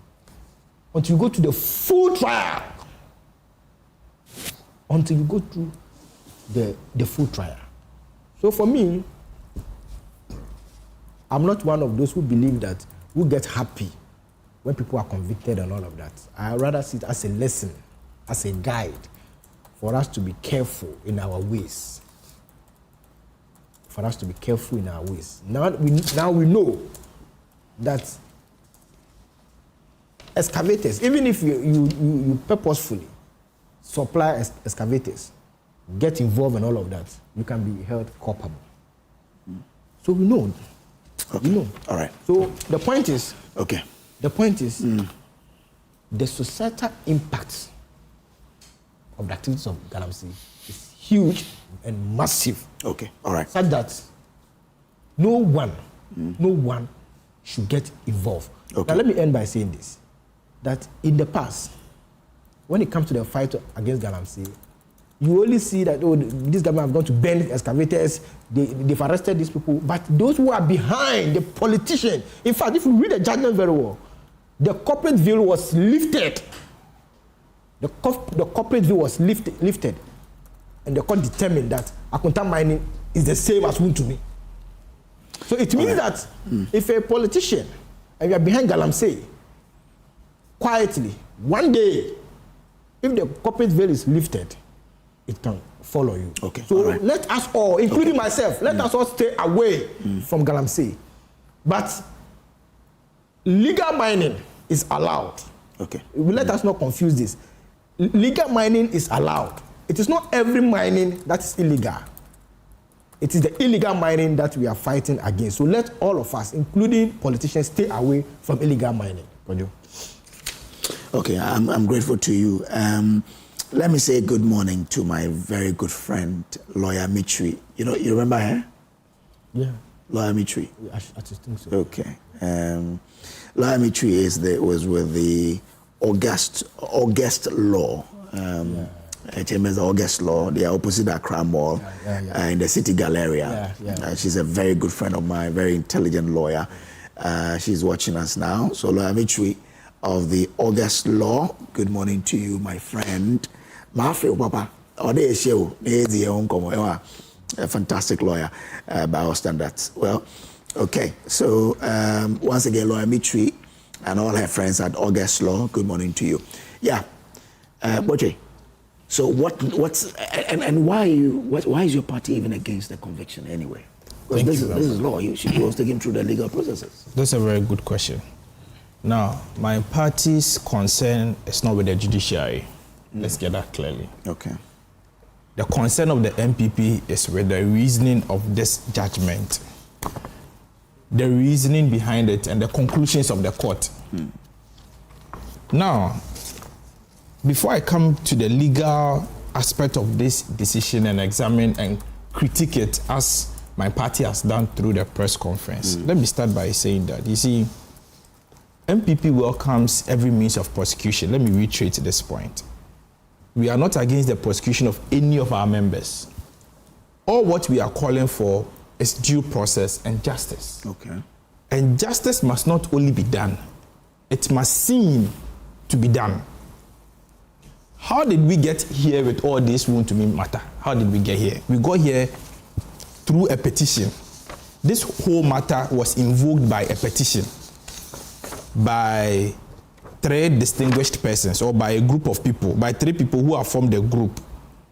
And the name of the group is Citizens, the name of the group is Coalition of the Media Against Galamsey. Coalition of the Media Against Galamsey. Now, they filed a petition against Chairman Wontumi in October 2022, 19th October 2022. This is a report by My Joy Online. That says that the petition was signed by Engineer Ken Ofori-Atta, legal practitioner Martin Pebu, and Kwame Asiedu of the Movement Against Corruption. Now, when they filed this petition in 19th October 2022, that Chairman Wontumi should be arrested, investigated, and prosecuted for Galamsey. In 2022, according to them, they didn't hear anything about the petition. Now, they wrote a follow-up letter to the CID boss on 24th February 2025. This is a copy of the letter. On the letterhead of Leonard Martin Tebu. Yes, first one in 2022. And then a follow-up request. So if you look at this letter, it's addressed to the Director General, CID, attention, COP Faustina Ando Kofi Esquire. Dear Madam, and then you look at, signed by Engineer Ken Ofori-Atta and Martin Pebu. Now,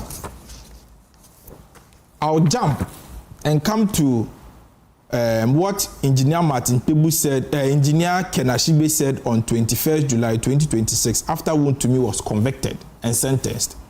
This is a report by Graphic Online. This is not my invention. And the headline is, everybody can Google, Wontumi conviction, victory for environmental advocacy -group, which means it's the group speaking. It was on the paper. Yes, it was on the paper. It was on the graphic front page. Excellent. Now, if you go to paragraph, I think 8 of the story, it said, speaking to Daily Graphic separately, after the ruling, convener of the GCAG, Ken Ofori-Atta, and the Deputy National Director of Environmental Watchdog Outfit, Erocha Ghana, said the judgment was a strong signal that the government was ready to deal with the so-called campaigns behind the menace. This is Ken Ofori-Atta supporting the conviction. He says something fundamental here, which I want us to pay attention to. Now, he said, Mr. Ofori-Atta stressed that the conviction of Chairman Wontumi must be a warning signal to all actors in the political degradation space, other than a mere catch of a political activist. And this is a quote by Mr. Ofori-Atta, and I quote, the judgment by the court is refreshing to all lovers of the environment, because this is what we have been fighting at the peril of our lives all these years. Listen, we presented a number of petitions to the former president about Akonta mining and its involvement in Galamsey, but nothing was done. This is Ken Ofori-Atta speaking. Kojo, do you want me to take it again? No. Ken Ofori-Atta says that we presented a number of petitions to the former president about Akonta mining and its involvement in Galamsey, but nothing was done. He went ahead to say that we are happy that the current Minister of Lands and Natural Resources followed up on our petitions and the other evidence for the Attorney General and the Minister of Justice to take up the case, he said, which means it has been established that Ken Ofori-Atta was the petitioner in the Wontumi matter. As I have exhibited the petition here on the letterhead of what's your end game? Now, we are being told, my end game is that we are being told, what's the name of the judge that tried Wontumi, Chairman Wontumi?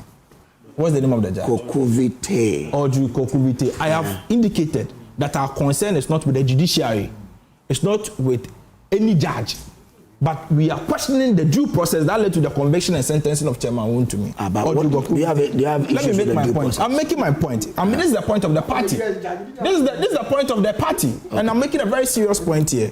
This is the judgment by the learned and respected Justice of the High Court, her leadership, Madame Audrey Kokuvite. Now, it has emerged that the in-law or the kid sister of the judge is the wife of Mr. Ken Ashibe. What does it mean? So what? So the petitioner, somebody writes a petition, and his in-law sits on the petition and convicts the person that the petitioner wants. The in-law didn't sit on the petition. So the petition was sent to the CID. And the CID prepared a charge and sent it to court. Absolutely, and I've just read with to evidence. You. Yes, and I've just read to you. Oh, Wanda, please let me make my point. I beg you. I've just read to you a statement by Mr. Ken Ashibe. Yeah, I get it. Reported by Graphic Online, saying that. Please follow the conversation. Saying that we are happy that the current Lands and Natural Resource Minister followed up on our petitions and other evidence for the Attorney General and the Minister of Justice to take up the case. That is fair. And when the Minister for Justice and Attorney General took up the case, which court did it go to? But isn't the name of the game evidence? Yes, the name of the game is evidence. But I'm saying that we are questioning due process here. Because if you take, this is the obituary of the father of the judge. And if you look here, children, Her Ladyship Justice Audrey Kokuvite, whom I have a lot of respect for, I have no issue against her. Madame Priscilla Numilo Ashibe, that is the wife of Ken Ashibe. So the sister of the judge is the wife of the petitioner. So why does it matter? Now, it matters because, I'll read to you one last thing, then I continue. It matters because this is also a story by YFM, one of your sister stations, published by YFM. And in this story, Mr. Ken Ashibe was praising the wife, saying that her wife, Madame Priscilla Ashibe, is the Governor General of her home. So it is confirmed that Mrs. Priscilla Ashibe is the wife of Mr. Ken Ashibe. Mr. Ken Ashibe was the petitioner. And when the matter went to court, it went before the wife's sister. That is the first point of the MPP. This is extrapolation you are doing. No, it's not extrapolation. This is backed by documents. But which document? This is backed by... but I'm showing you all the documents. If you are my brother, yes, and you are married to a lady, yes, and then a case I petition goes to do you know why this? Do you know why this is most concerning? Do you know why this is most concerning? Why?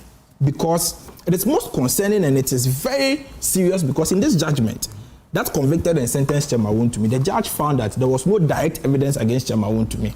The judge based his decision on circumstantial evidence. What is circumstantial evidence? Circumstantial evidence means that when you put the pieces of events and occurrences together, it forms but one irresistible conclusion that the person is guilty. In the prevailing circumstance, when you put the pieces of evidence and events and occurrences together, it forms but one irresistible conclusion that the person who wrote the petition is Mr. Ken Ashibe, and the judge is the in-law of the petitioner. It raises reasonable suspicion of bias. But okay, let me ask you. Was it Ken Ashibe versus Wontumi or the Republic versus Wontumi? And I'm saying that it was the Republic versus Wontumi, but who wrote the petition? Who adduced the evidence? Mr. Ken Ashibe has taken the credit that he wrote the petition, he adduced the evidence, and is thanking the Attorney General for taking up his matter against Chairman Wontumi. I'm not the one saying it. I've just read to you from Graphic Online. And so if you put this together, this is also circumstantial evidence. Now let's get it point clearly that Chairman Wontumi has not been convicted and sentenced because of his involvement in Galamsey. That is not part of the judgment here. If you say this, it is propaganda that you are doing. It points to one. Yes, and I'm saying the matter does not have to do with Chairman Wontumi doing Galamsey. It's not Galamsey. According to the case of the prosecution, Chairman Wontumi assigned his mining lease to some people without the authorization of the minister.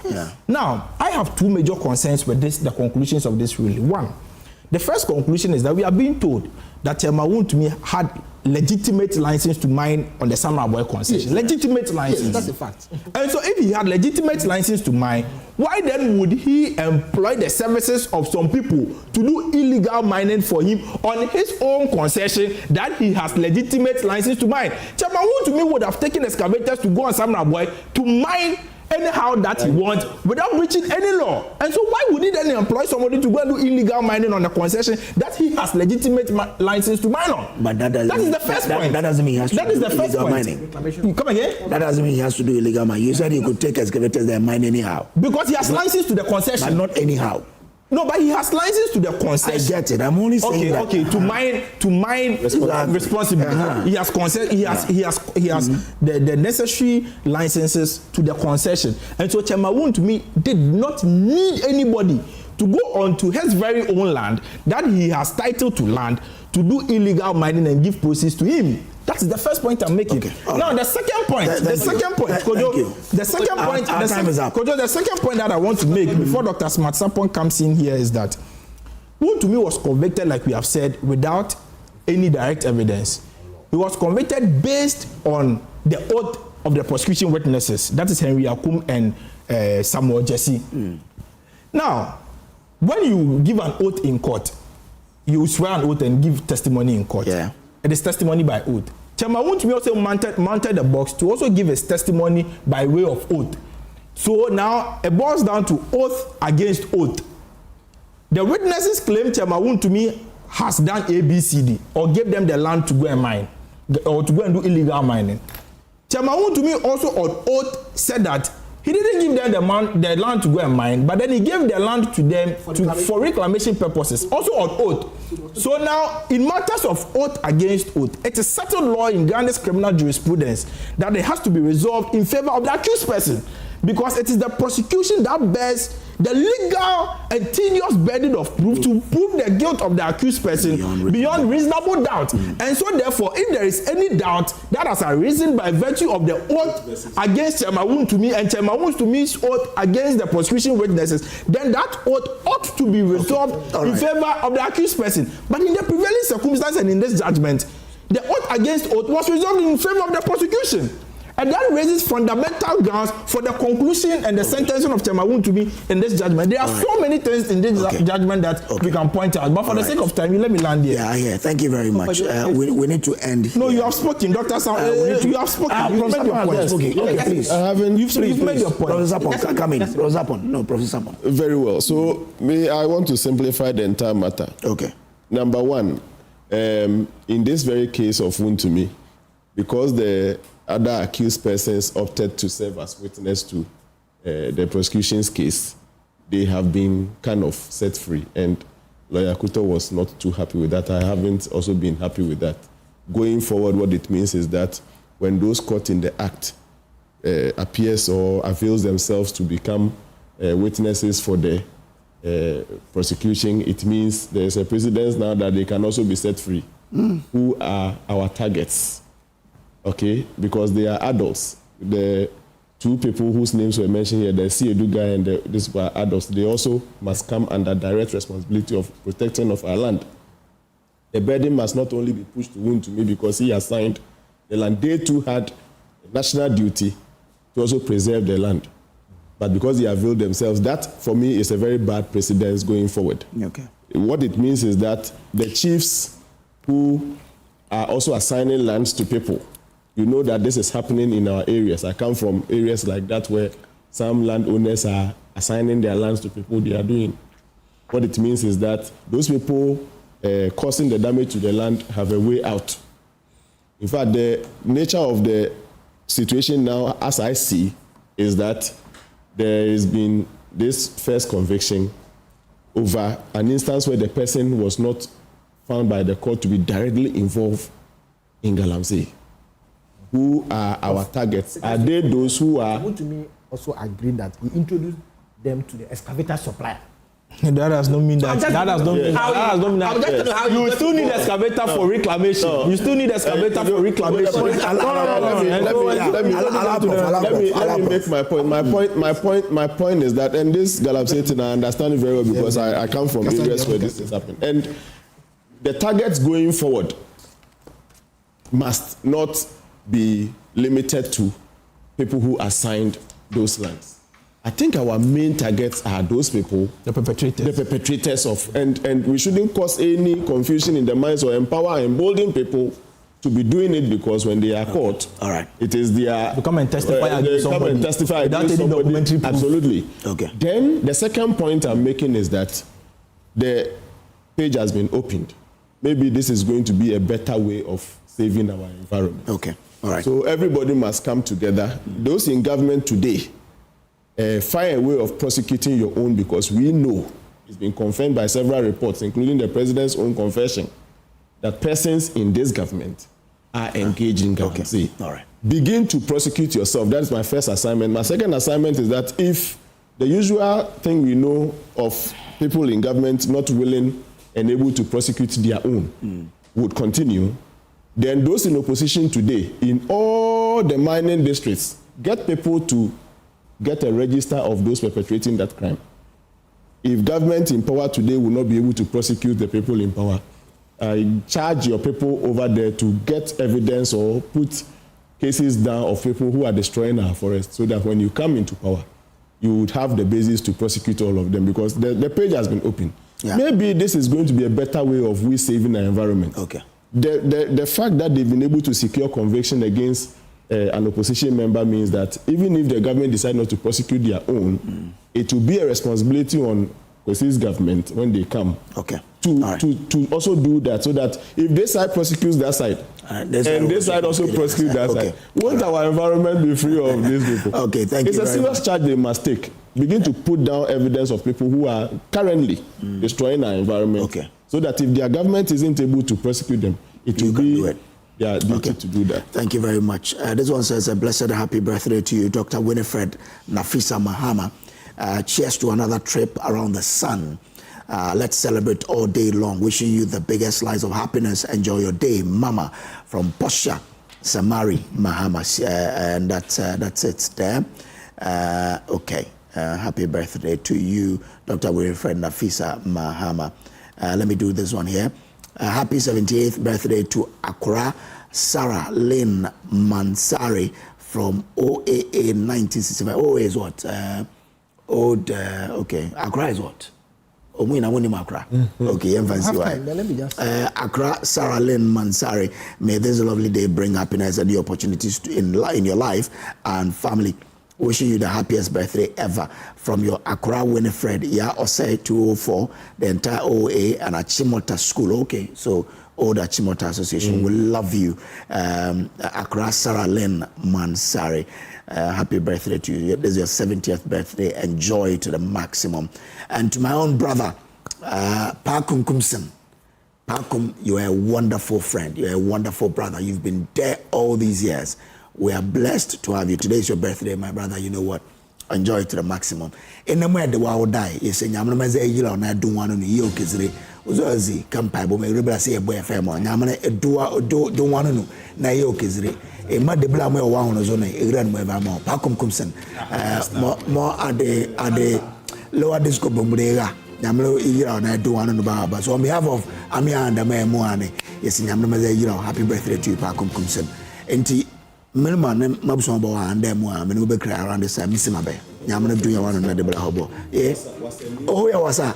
Oh, wonderful. Wonderful. Okay. That was a phone, and one don't know. Oh, fiancé, and one don't know. And the Miss Mamincha, Miss Quofonso. Oh, I don't know. Miss Richia, and price or Betty Fee, any Eastern region. All right. Madaguga. Yamadang Bay. And I don't know. That's right. Good to me, find out Grammy. Wonder Victor Guto Esquire, board member of the Voter Authority and National Executive Committee member of the NDC, is vying to be elected as the Deputy National Communications Officer of the NDC. Yeah. For Basintale's position.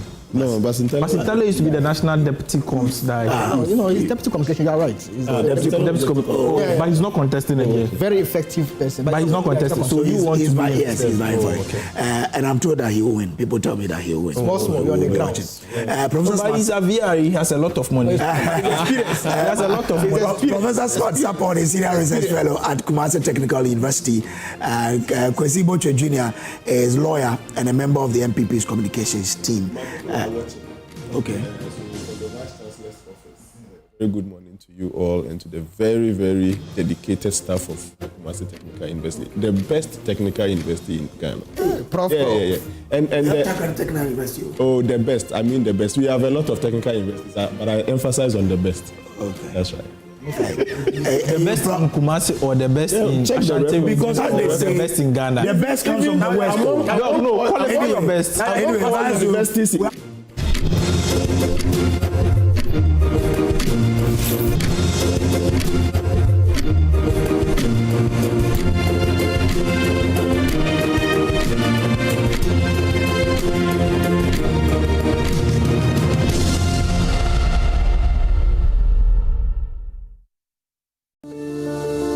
Palladium Residences in Achimota isn't just an address, it's the home you truly earned.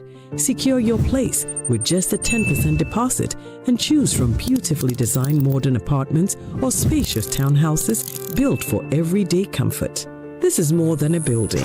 It's a vibrant, curated community with a clubhouse, state-of-the-art gym, and an on-site hotel, all at ABC Junction, minutes from Achimota Mall. Enjoy city energy while retreating to your private sanctuary. Call now to reserve your unit and benefit from limited launch incentives, including priority unit selection, executive pricing, and flexible payment options available. Don't miss the chance to pick the best homes. Book your private site visit today. Call 050-9823-424. Palladium Residences. Live smart, invest better.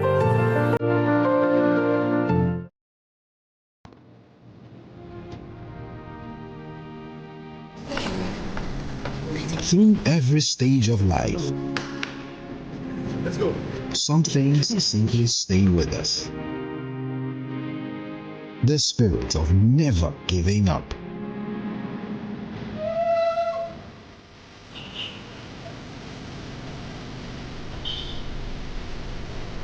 A throwback to a bygone era.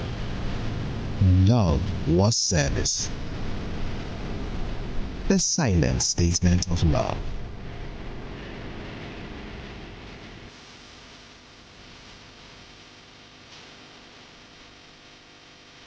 A forceful gesture that deepens bonds, balancing work and life.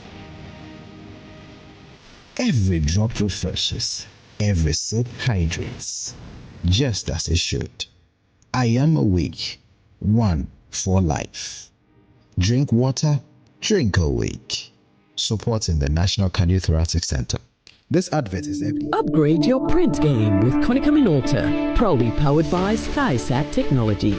From all-in-one machines that print, scan, and copy to professional systems and heavy-duty production machines, we deliver unmatched performance. Right now, SkySat has an unbeatable offer.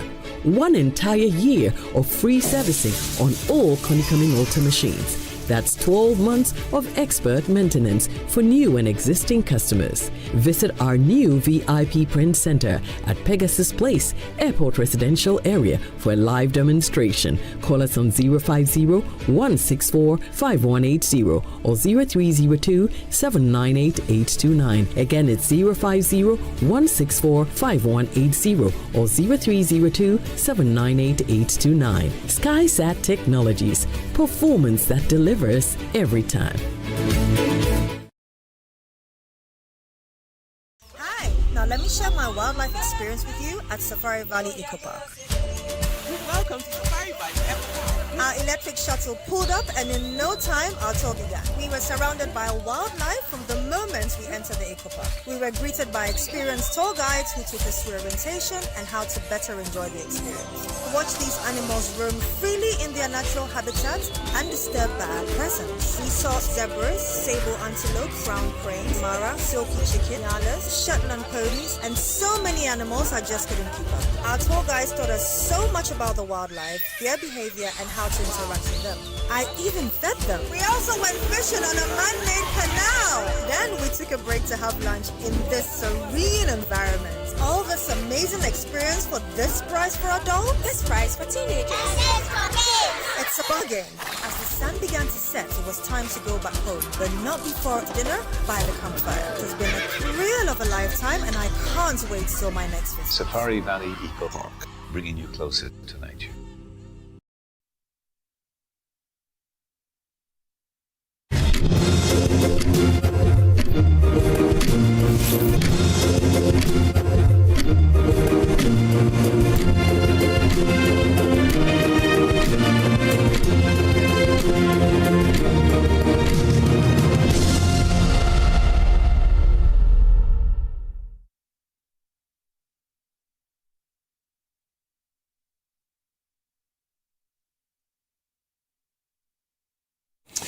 Welcome to the show again. And let's talk about the trust crisis, why fraud is holding back Ghana's digital economy. Whilst we try to penetrate, other people are doing a lot of things that, does not help, that do not help. And today, we want to Joy, News or Multimedia actually is having this digital economy forum together with Haptel to try and address these concerns. So what must you know about this, and how can we all help?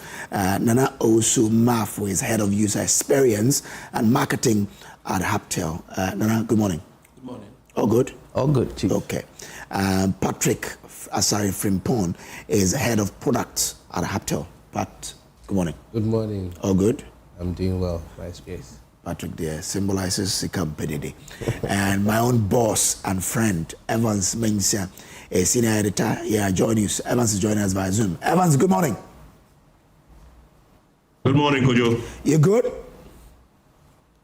I'm doing great. Great to see you early this morning. I'm not sure the last time I saw your face early. I'm pretty sure you also haven't seen mine. As early as 15. No, yeah, it's good to see you early in the morning. Okay, so let's start with, I'll start with you, Pat. I should start with Nana. Yes. Let me start with Nana. Now, Ghana's economy is changing rapidly. Digital payment, artificial intelligence, cybersecurity, and data are transforming the way people live. I mean, today we can be here, we can do purchases online, we can pay online, and what have you. Why did Haptel feel this is the right moment to support a national platform dedicated to such a conversation, to say, once we are transforming into using digital means, we need to protect people as well? Right, thank you. Now, Ghana has reached a very important point in its digital transformation. Now, to the point that digital has become a word that we all use. Technology is, as we all know, that driver that is empowering this digital transformation. And technology is no longer a specialist issue. In fact, technology is now an economic issue which is affecting every business and every household. So we have digital payments, we have cybersecurity, and more recently artificial intelligence, which is changing the way businesses operate. It is changing the way government institutions deliver essential services to us. And it is changing the way we as citizens also partake in the digital economy.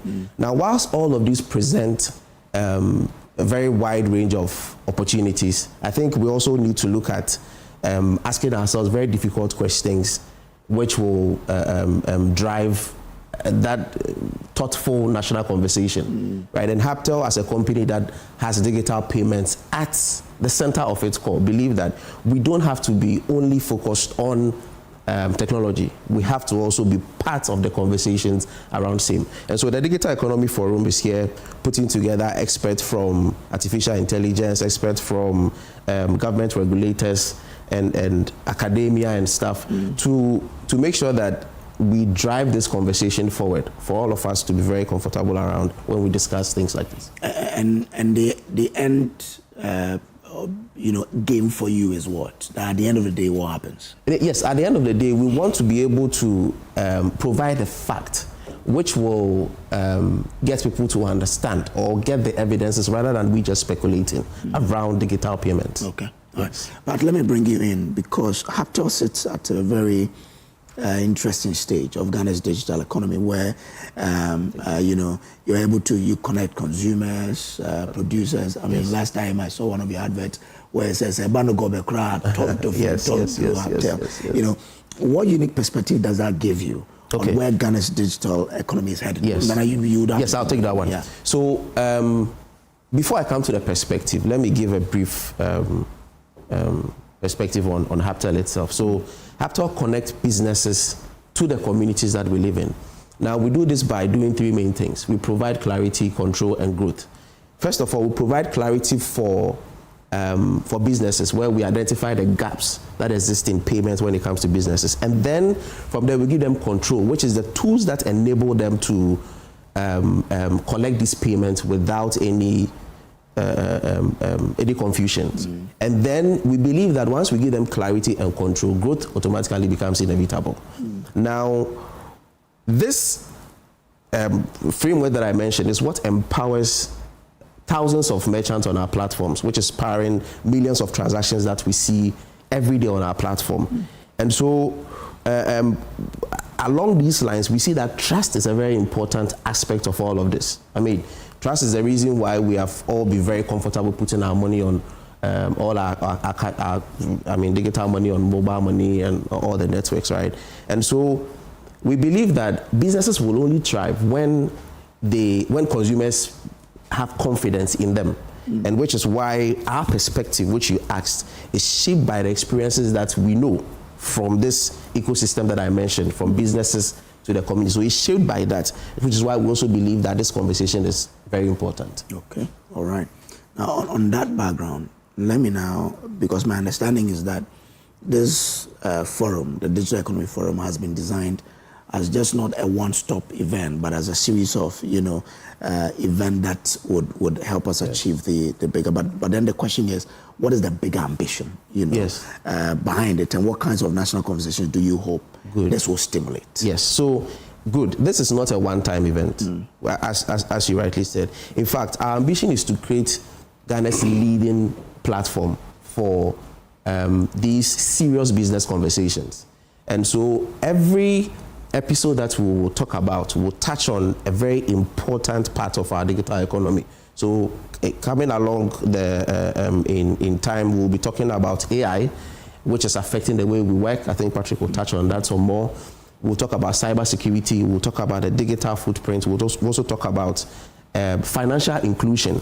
And our hope for this forum is that this becomes a platform that drives business decisions. It becomes a platform for serious policy making, and also helps all of us as Ghanaians for the opportunities and the challenges that is ahead of all of us. Yes. How weighty are the challenges anyway? I mean, if I'm using my bank app to do transactions, how weighty is the challenge that confronts me in terms of someone being able to get into it when I've not shared my password? Yeah, I'll take that. So the weighty part of that is that, like all the conversations we are having is about trust. You trusted the platform, that's why you gave your data to it, and therefore you didn't have it at the back of your mind that these kinds of risk is likely.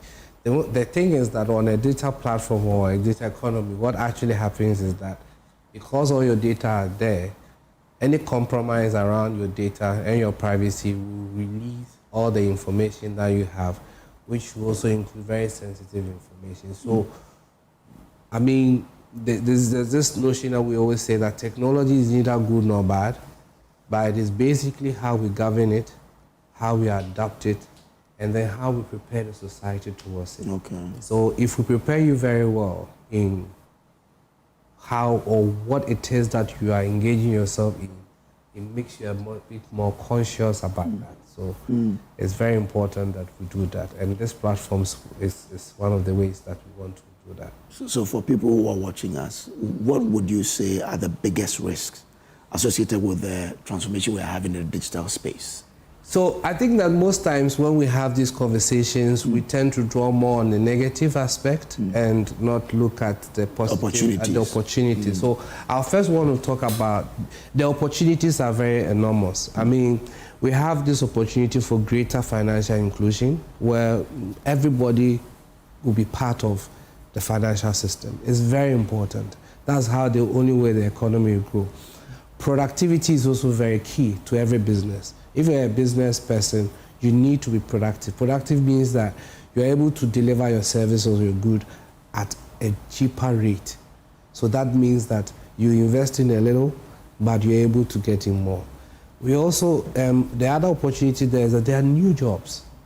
That's one of the things that a lot of people do not see. There are a lot of jobs around this kind of technology and the platform.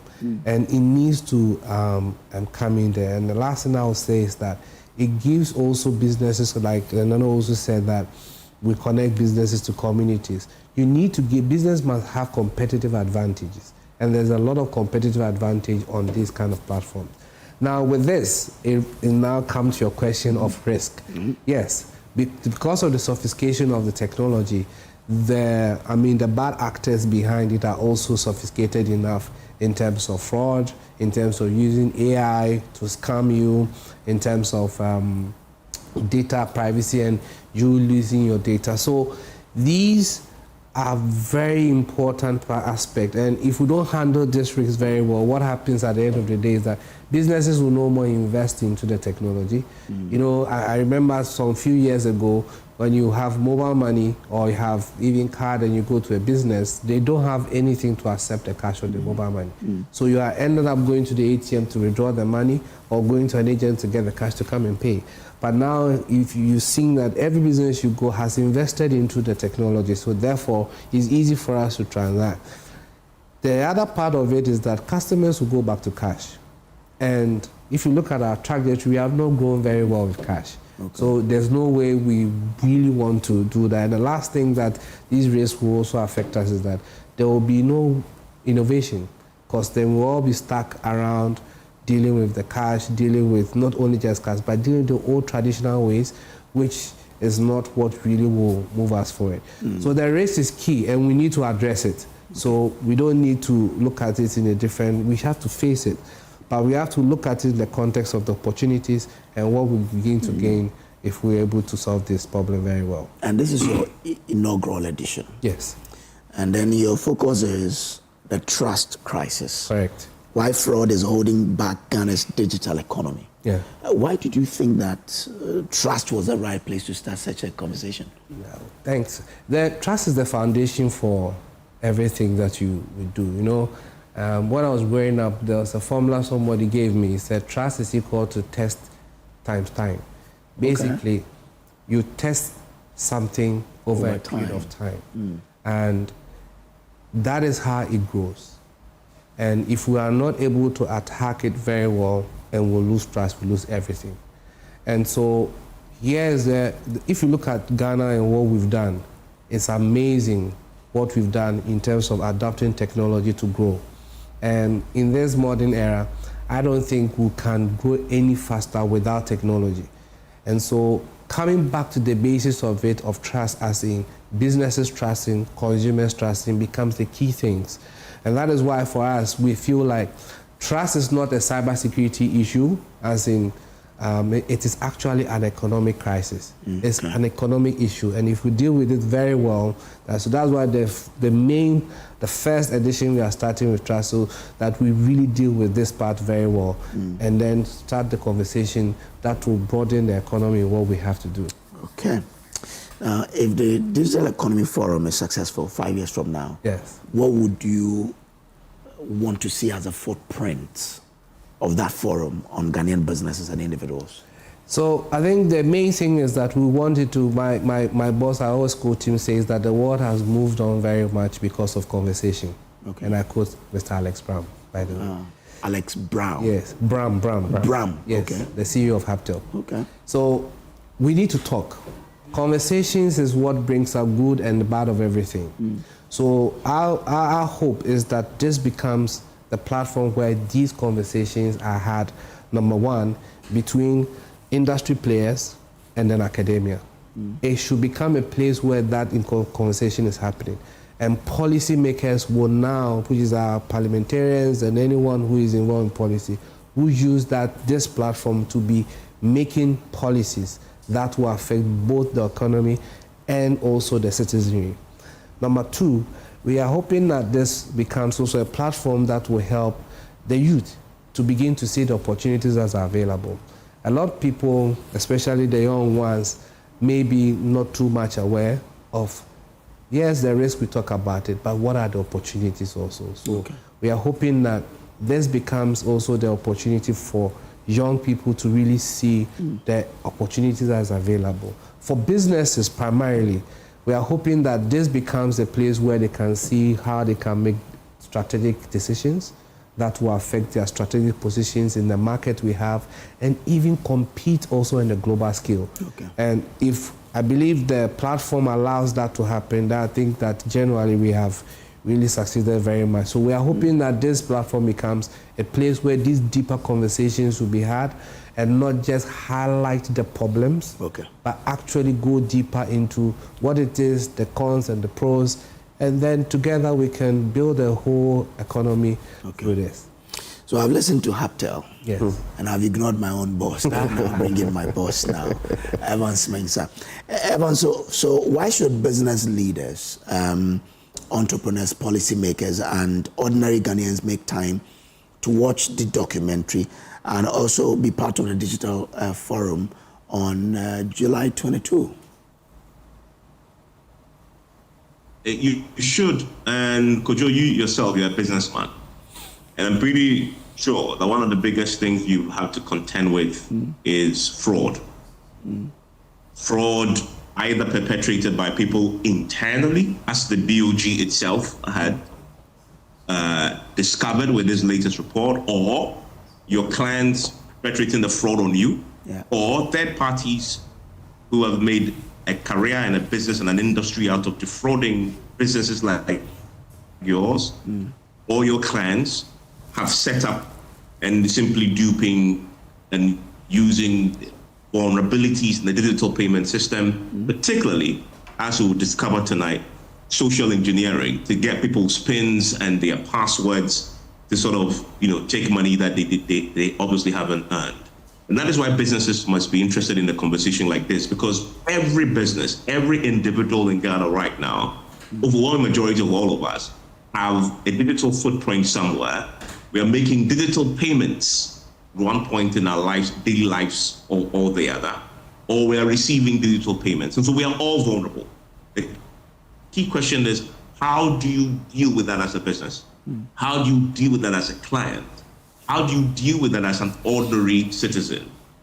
We all need to find the solutions. And we, together with Haptel, have created and curated a platform where the best minds in the space will come together to discuss the solution. So by the time you leave that conversation, you know what to do. But also for policymakers, like the BOG, like the government, it is important for them to have an idea what the industry itself thinking about in terms of the solutions. And so that if they themselves have curated some solutions already, this is a venue where they can test it. And so you have Akosua, who is the head of fintech at BOG, join the conversation tonight.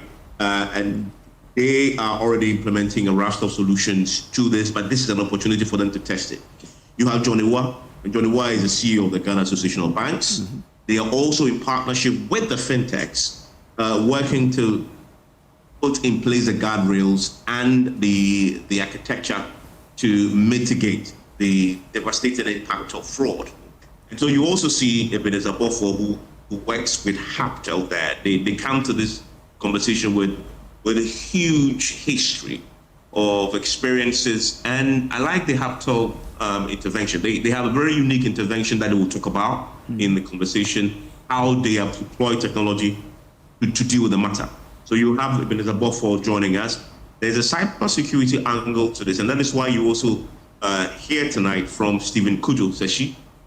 And Stephen is the Deputy Director General of the Cybersecurity Authority, responsible for clinical operations. He will also be there. You have Godwin Tamak from MTN, but more precisely, now they changed the name because they're focusing more on the mobile money side of things. But he'll be there with the experience. They're the biggest player in that space, Mobile Money FinTech Limited. He's the Chief Risk and Compliance Officer there. We expect him to be part of the conversation.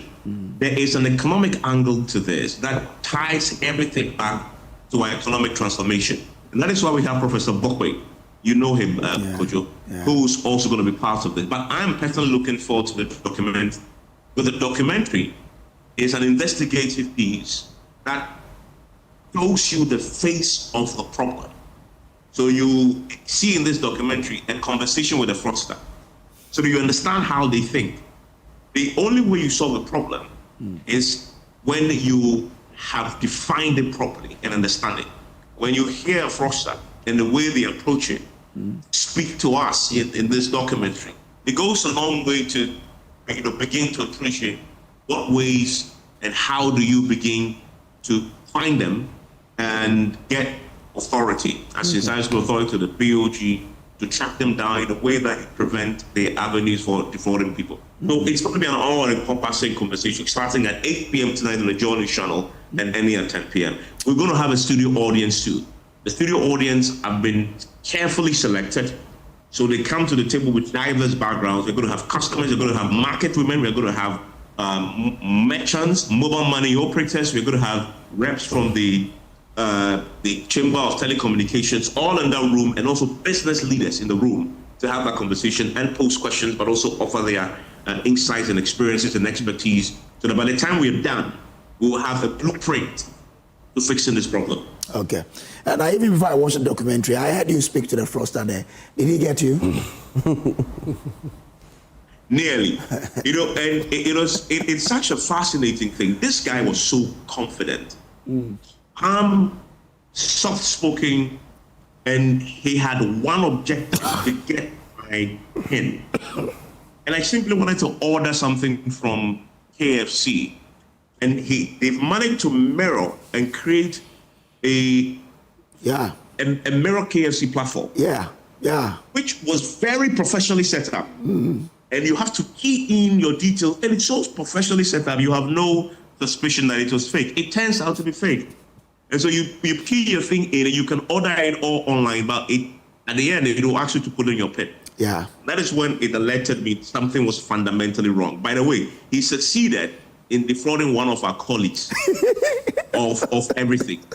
They took the money, and then immediately they got a PIN, they wiped their account, and guess what they also did? They took a loan on top of it. So they didn't only wipe their account, they left her in debt with MTN. Wow. It will be interesting to watch this. You know why? Because one day I was also doing, I wanted to buy something on Chicken Man. Then at the end of the day, they said, put in your PIN. Then I said, no, let me just get back. So it's interesting how this guy was able to, get you to get to that point. But you were lucky, you saved yourself. Watch out for tonight and see where we'll get to. But I'm grateful to you for joining us, Evans Spencer. Evans is editor here at Joy News, and to you, and Nana Osumafo, head of user experience and marketing at Haptel. Thank you also for coming, as well as Patrick Asari from head of product Haptel. Thank you for coming as well. We will look forward to how the conversation will be tonight. Sure. Thank you guys. We have a lot more here on the AM show. Please don't go away.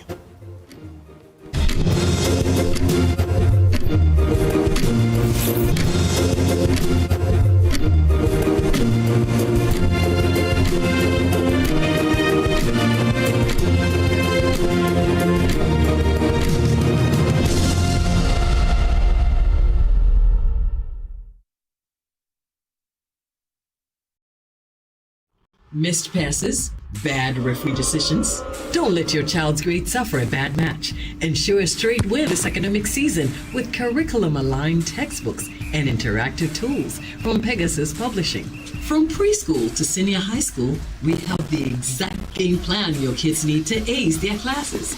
And because it's World Cup season, you get a massive 20% off every single book. Don't drop points. Call 059-50-10175 or dash to Pegasus Publishing in Accra Newtown, right opposite the Total Energy Station. Free delivery within Accra when you call. Pegasus Publishing, shaping minds, winning futures.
Safari Valley Eco Park. Welcome to Safari Valley Eco Park. Our electric shuttle pulled up, and in no time our tour began. We were surrounded by wildlife from the moment we entered the Eco Park. We were greeted by experienced tour guides who took us through orientation and how to better enjoy the experience. Watch these animals roam freely in their natural habitat undisturbed by our presence. We saw zebras, sable antelope, brown crane, mara, silky chicken, nyalas, Shetland ponies, and so many animals I just couldn't keep up. Our tour guides taught us so much about the wildlife, their behavior, and how to interact with them. I even fed them. We also went fishing on a man-made canal. Then we took a break to have lunch in this serene environment. All this amazing experience for this price for adults? This price for teenagers. It's a bargain.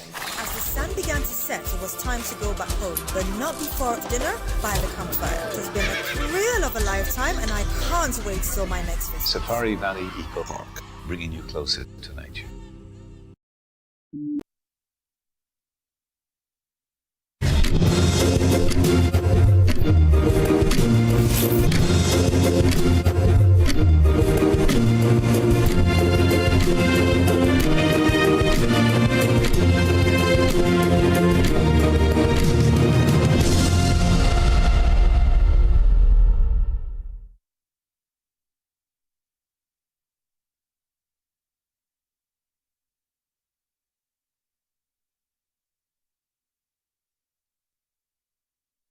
How many do you speak?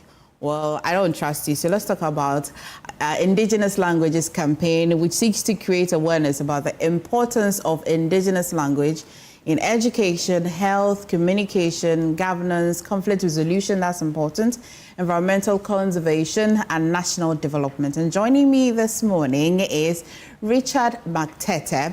I hope I got that name correct. MA, DEFCOM students, UNIMAC and UNIMAC IJ, and Mariam Gomda Ibrahim as well, MA, DEFCOM students, UNIMAC IJ. Ladies and gentlemen, thank you for joining me in studio. Thank you. Which Indigenous language do you speak, first of all? Okay, so I speak Dangbe, okay, Ga, and then Chi. Greet your people in Dangbe. Mohe. That's all? Yeah. Then I can learn it. Mohe. Yeah. Okay, and Mariam, you? I speak Ga and I speak Chi. Okay. Which one do you usually? I speak Ga.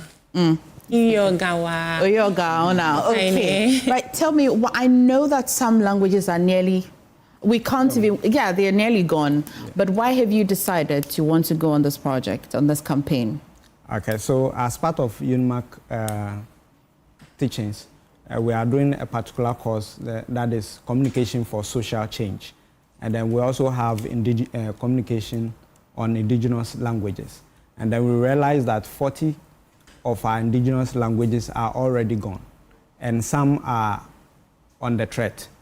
So we are taking this up as part of our project, which our group is taking it up, to sensitize the public or Ghanaians on the needs why we need to start speaking our language, especially with our kids, and then pass it on to the next generation. Okay.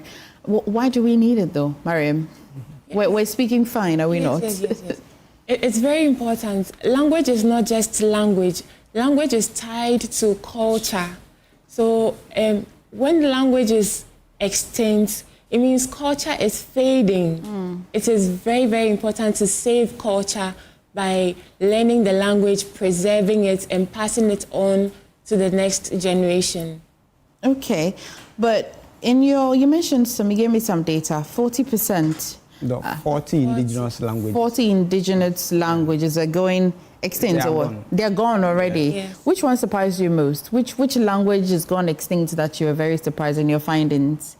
So we realized that those are the northern part of the language, which they don't have a larger population. Okay. Actually under threat. Yeah. Okay. Also in your findings, because you are researchers for now, at least in your findings, what has contributed to that? Is it that we're not speaking it, we're not teaching it, or what? So there's a myth that indigenous languages are backward. A lot of people think indigenous languages are backward because the more you speak English, the more refined they think you are. But I beg to differ because the language, local languages are rich and well developed.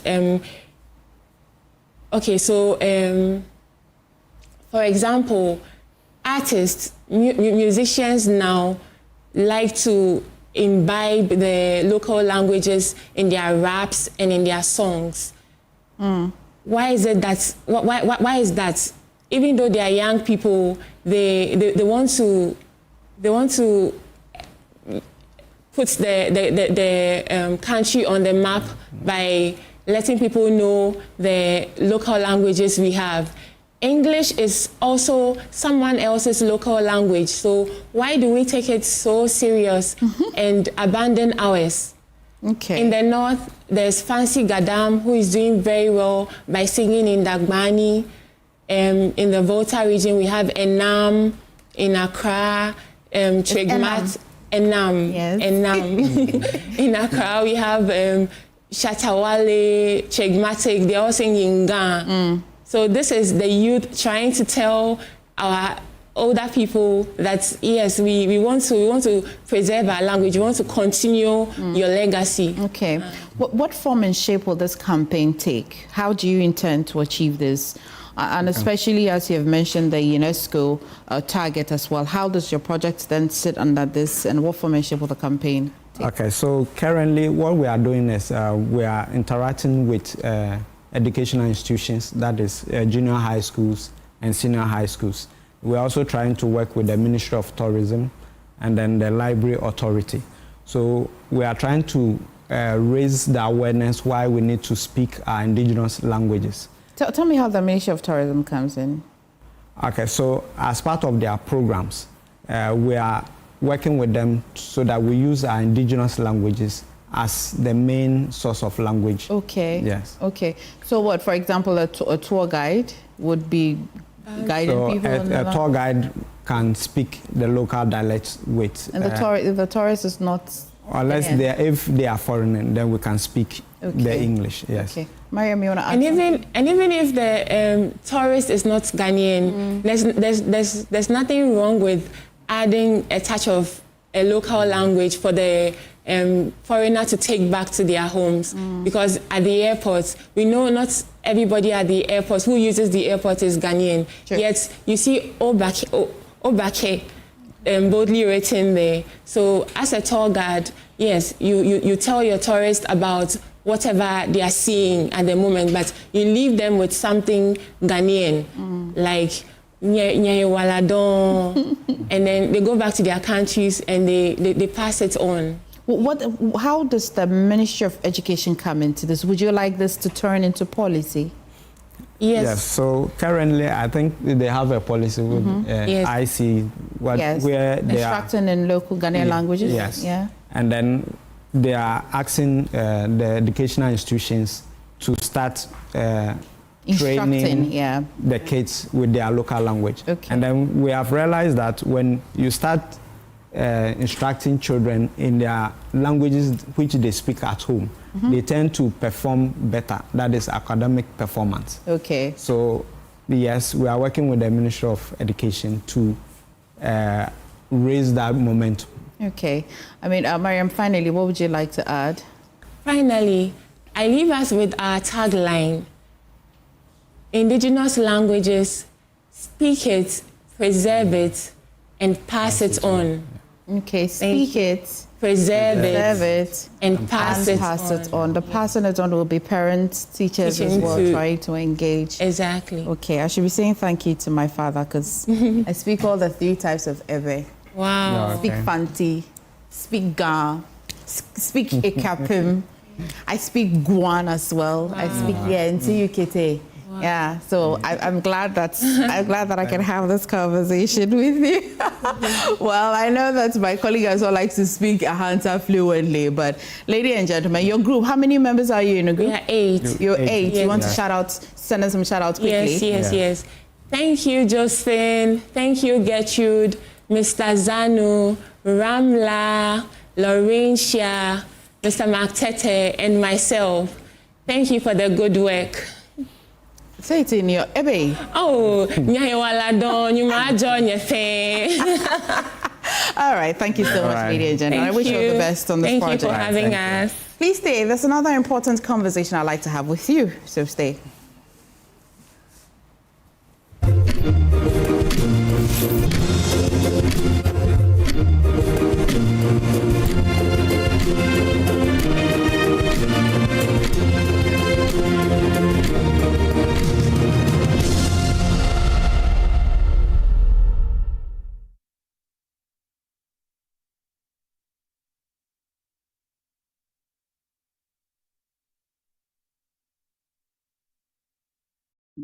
Upgrade your print game with Konica Minolta, proudly powered by SkySat Technologies. From all-in-one machines that print, scan, and copy to professional systems and heavy-duty production machines, we deliver unmatched performance. Right now, SkySat has an unbeatable offer. 1 entire year of free servicing on all Konica Minolta machines. That's 12 months of expert maintenance for new and existing customers. Visit our new VIP Print Center at Pegasus Place, Airport Residential Area for a live demonstration. Call us on 050-164-5180 or 0302-798-829. Again, it's 050-164-5180 or 0302-798-829. SkySat Technologies. Performance that delivers every time.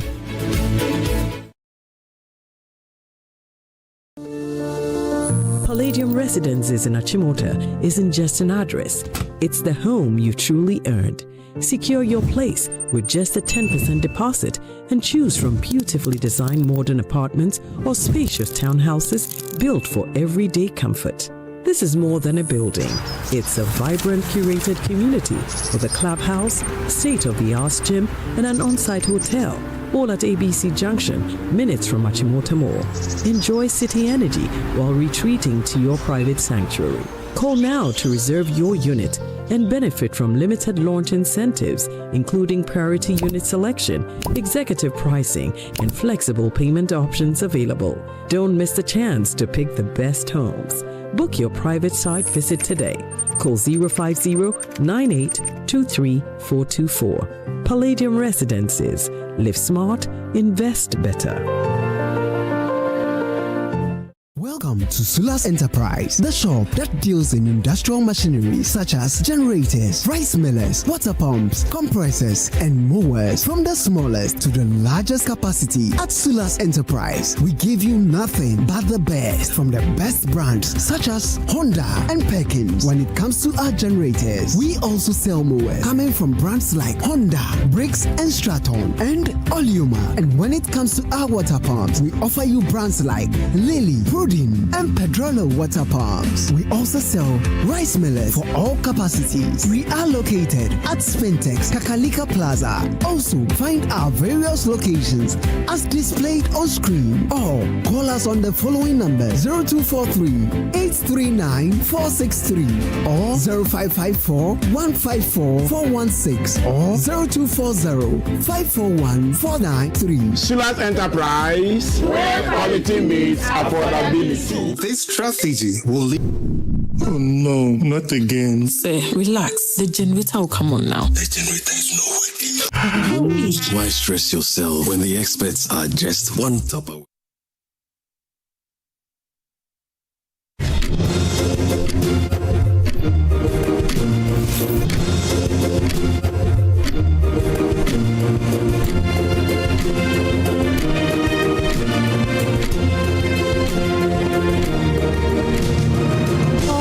So much. We're nearly wrapping the show, but not until we talk about how the Pentecostals Union is 50 years and they're celebrating their 50th anniversary. I'm joined in studio by Pastor Dr. Dela Mauto, Chartered Counseling Psychologist, Legon Pentecostals Union Campus Pastor, and also Pastor Rufus Kwashis, District Pastor, the Apostolic Church Ghana. Thank you so much for joining us in studio. And congratulations to the Union, 50 good years. Yeah. Amazing. Amazing. Yeah. Please, first of all, tell me about the Pentecostal Union. Thank you, and thank you to your listeners. So we are talking about the Legon Pentecostals Union. That's the first ever interdenominational ministry on any university campus in Ghana. Okay. It started from Legon and spread to the other campuses. So the whole idea or the vision was given to the late W.N. Kesiedu, a pastor of the Pentecost Church of Ghana. And together with a few others, they had their maiden meeting in E9, top of bookshop, and the rest, they say, is history. Interesting. And we're living in that history, and it's 50 years already. Amazing. I mean, what has been your personal experience so far? Thank you for that question. You see, I am very passionate about LPU because there would be no me minus LPU. Wow. Honestly, everything I am today in my Christian life, in my career, in my political life, I got the grounding from LPU. I was walking down the hall, Legon Hall, and I was singing. And someone said, "You have a nice voice. You must join Legon Pentecostals Union." And that's it. And I joined, and that was it. I was going to a certain church B.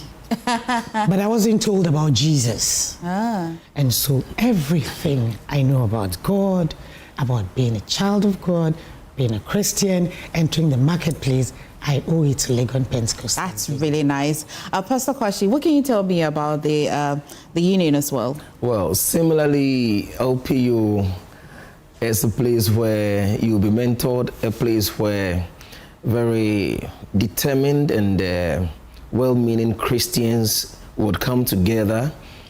You can't do anything without praying. You can't do anything without fasting. You can't do anything without seeking the face of God. You just went there to be sharpened because you met people like-minded and professionally going for excellence, spiritually going for the power of the Holy Spirit, and we were just sharpening one another. It has formed me, it has transformed me. Yeah, I had an apostolic background, but I would always say it's better to be in LP because you get challenged. Okay. This is a place where, in our time, this denominationalism hasn't really started.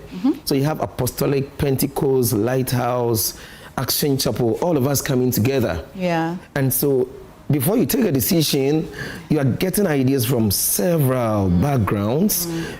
You say something and you get challenged, and it kept us growing.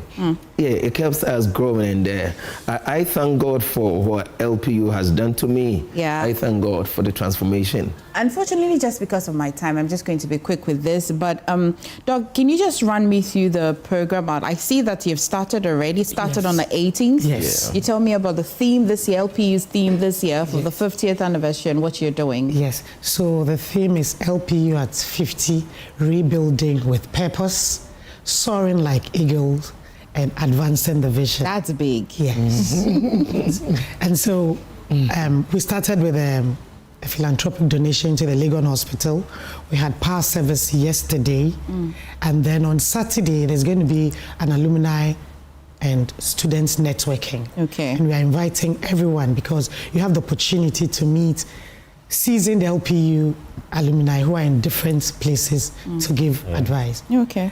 And then the grandest of finales on Sunday, the 26th, where we'll be having the Thanksgiving service and Jubilation 2026. Okay, Pastor Kojo, what's the Jubilation about? So Jubilation is a musical concert where we have spirit-filled worship, praise, and Jubilation brings professionals, spirit-filled professionals, musicians where you can only soar under the wings of the Holy Spirit. Okay. You find people getting healed. You find people living Jubilation with several testimonies. And it's happening at the Akosua Dining Hall. Yes. At 1 p.m. to 5 p.m. Yes. I hear you guys are always on time. You don't like when you say it's that time, it is that time. We have to pay to come for this jubilation. No, it's free. It's free. I could just walk in with my cute self dressed and then also come and have some of the jubilation. Okay. You want to tell me about the preacher and the guest of honor as well? Absolutely. So the guest of honor is the Vice Chancellor, Professor Nanaba Amfuapia, an alumnus. And then the guest of the preacher is Apostle JFK Mensah. Okay. Yes. Okay. And I can't leave here without saying this, that LPU is noted for breeding not just the seasoned men of God and head pastors that you know. And professionals in the marketplace, including your own Samson Ladia-Yenini, Look at that. Kofi Bentil. Yeah? Lots and lots. Okay, I also see the chairperson is Bernard Vle. Yeah? Okay. Are you nearly recruiting me? Associate, yes.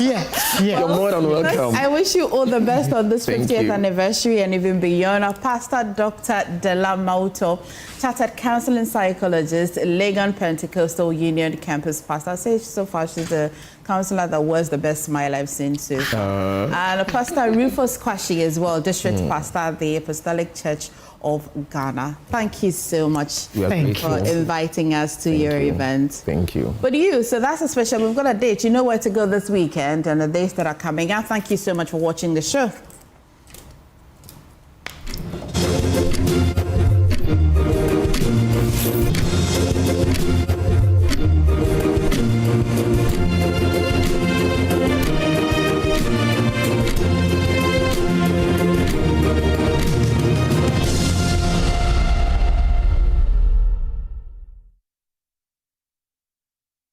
So this strategy will lead. Oh no, not again. Sir, relax. The generator will come on now. The generator is not working. Why stress yourself when the experts are just one tap away? Introducing Left Power, the smart emergency support app from Left Signature Limited. With Left Power, certified engineers respond fast, anytime, anywhere. No delays, no stories. Hello, sir. This is Left Signature Limited. The request has been received and our engineers are already on their way. Please relax. We've got you covered. This is professional. Every Left expert is certified, verified, and can be tracked in real time. Oh, you'll know they're coming before they even arrive. From electrical engineering and solar power systems to data center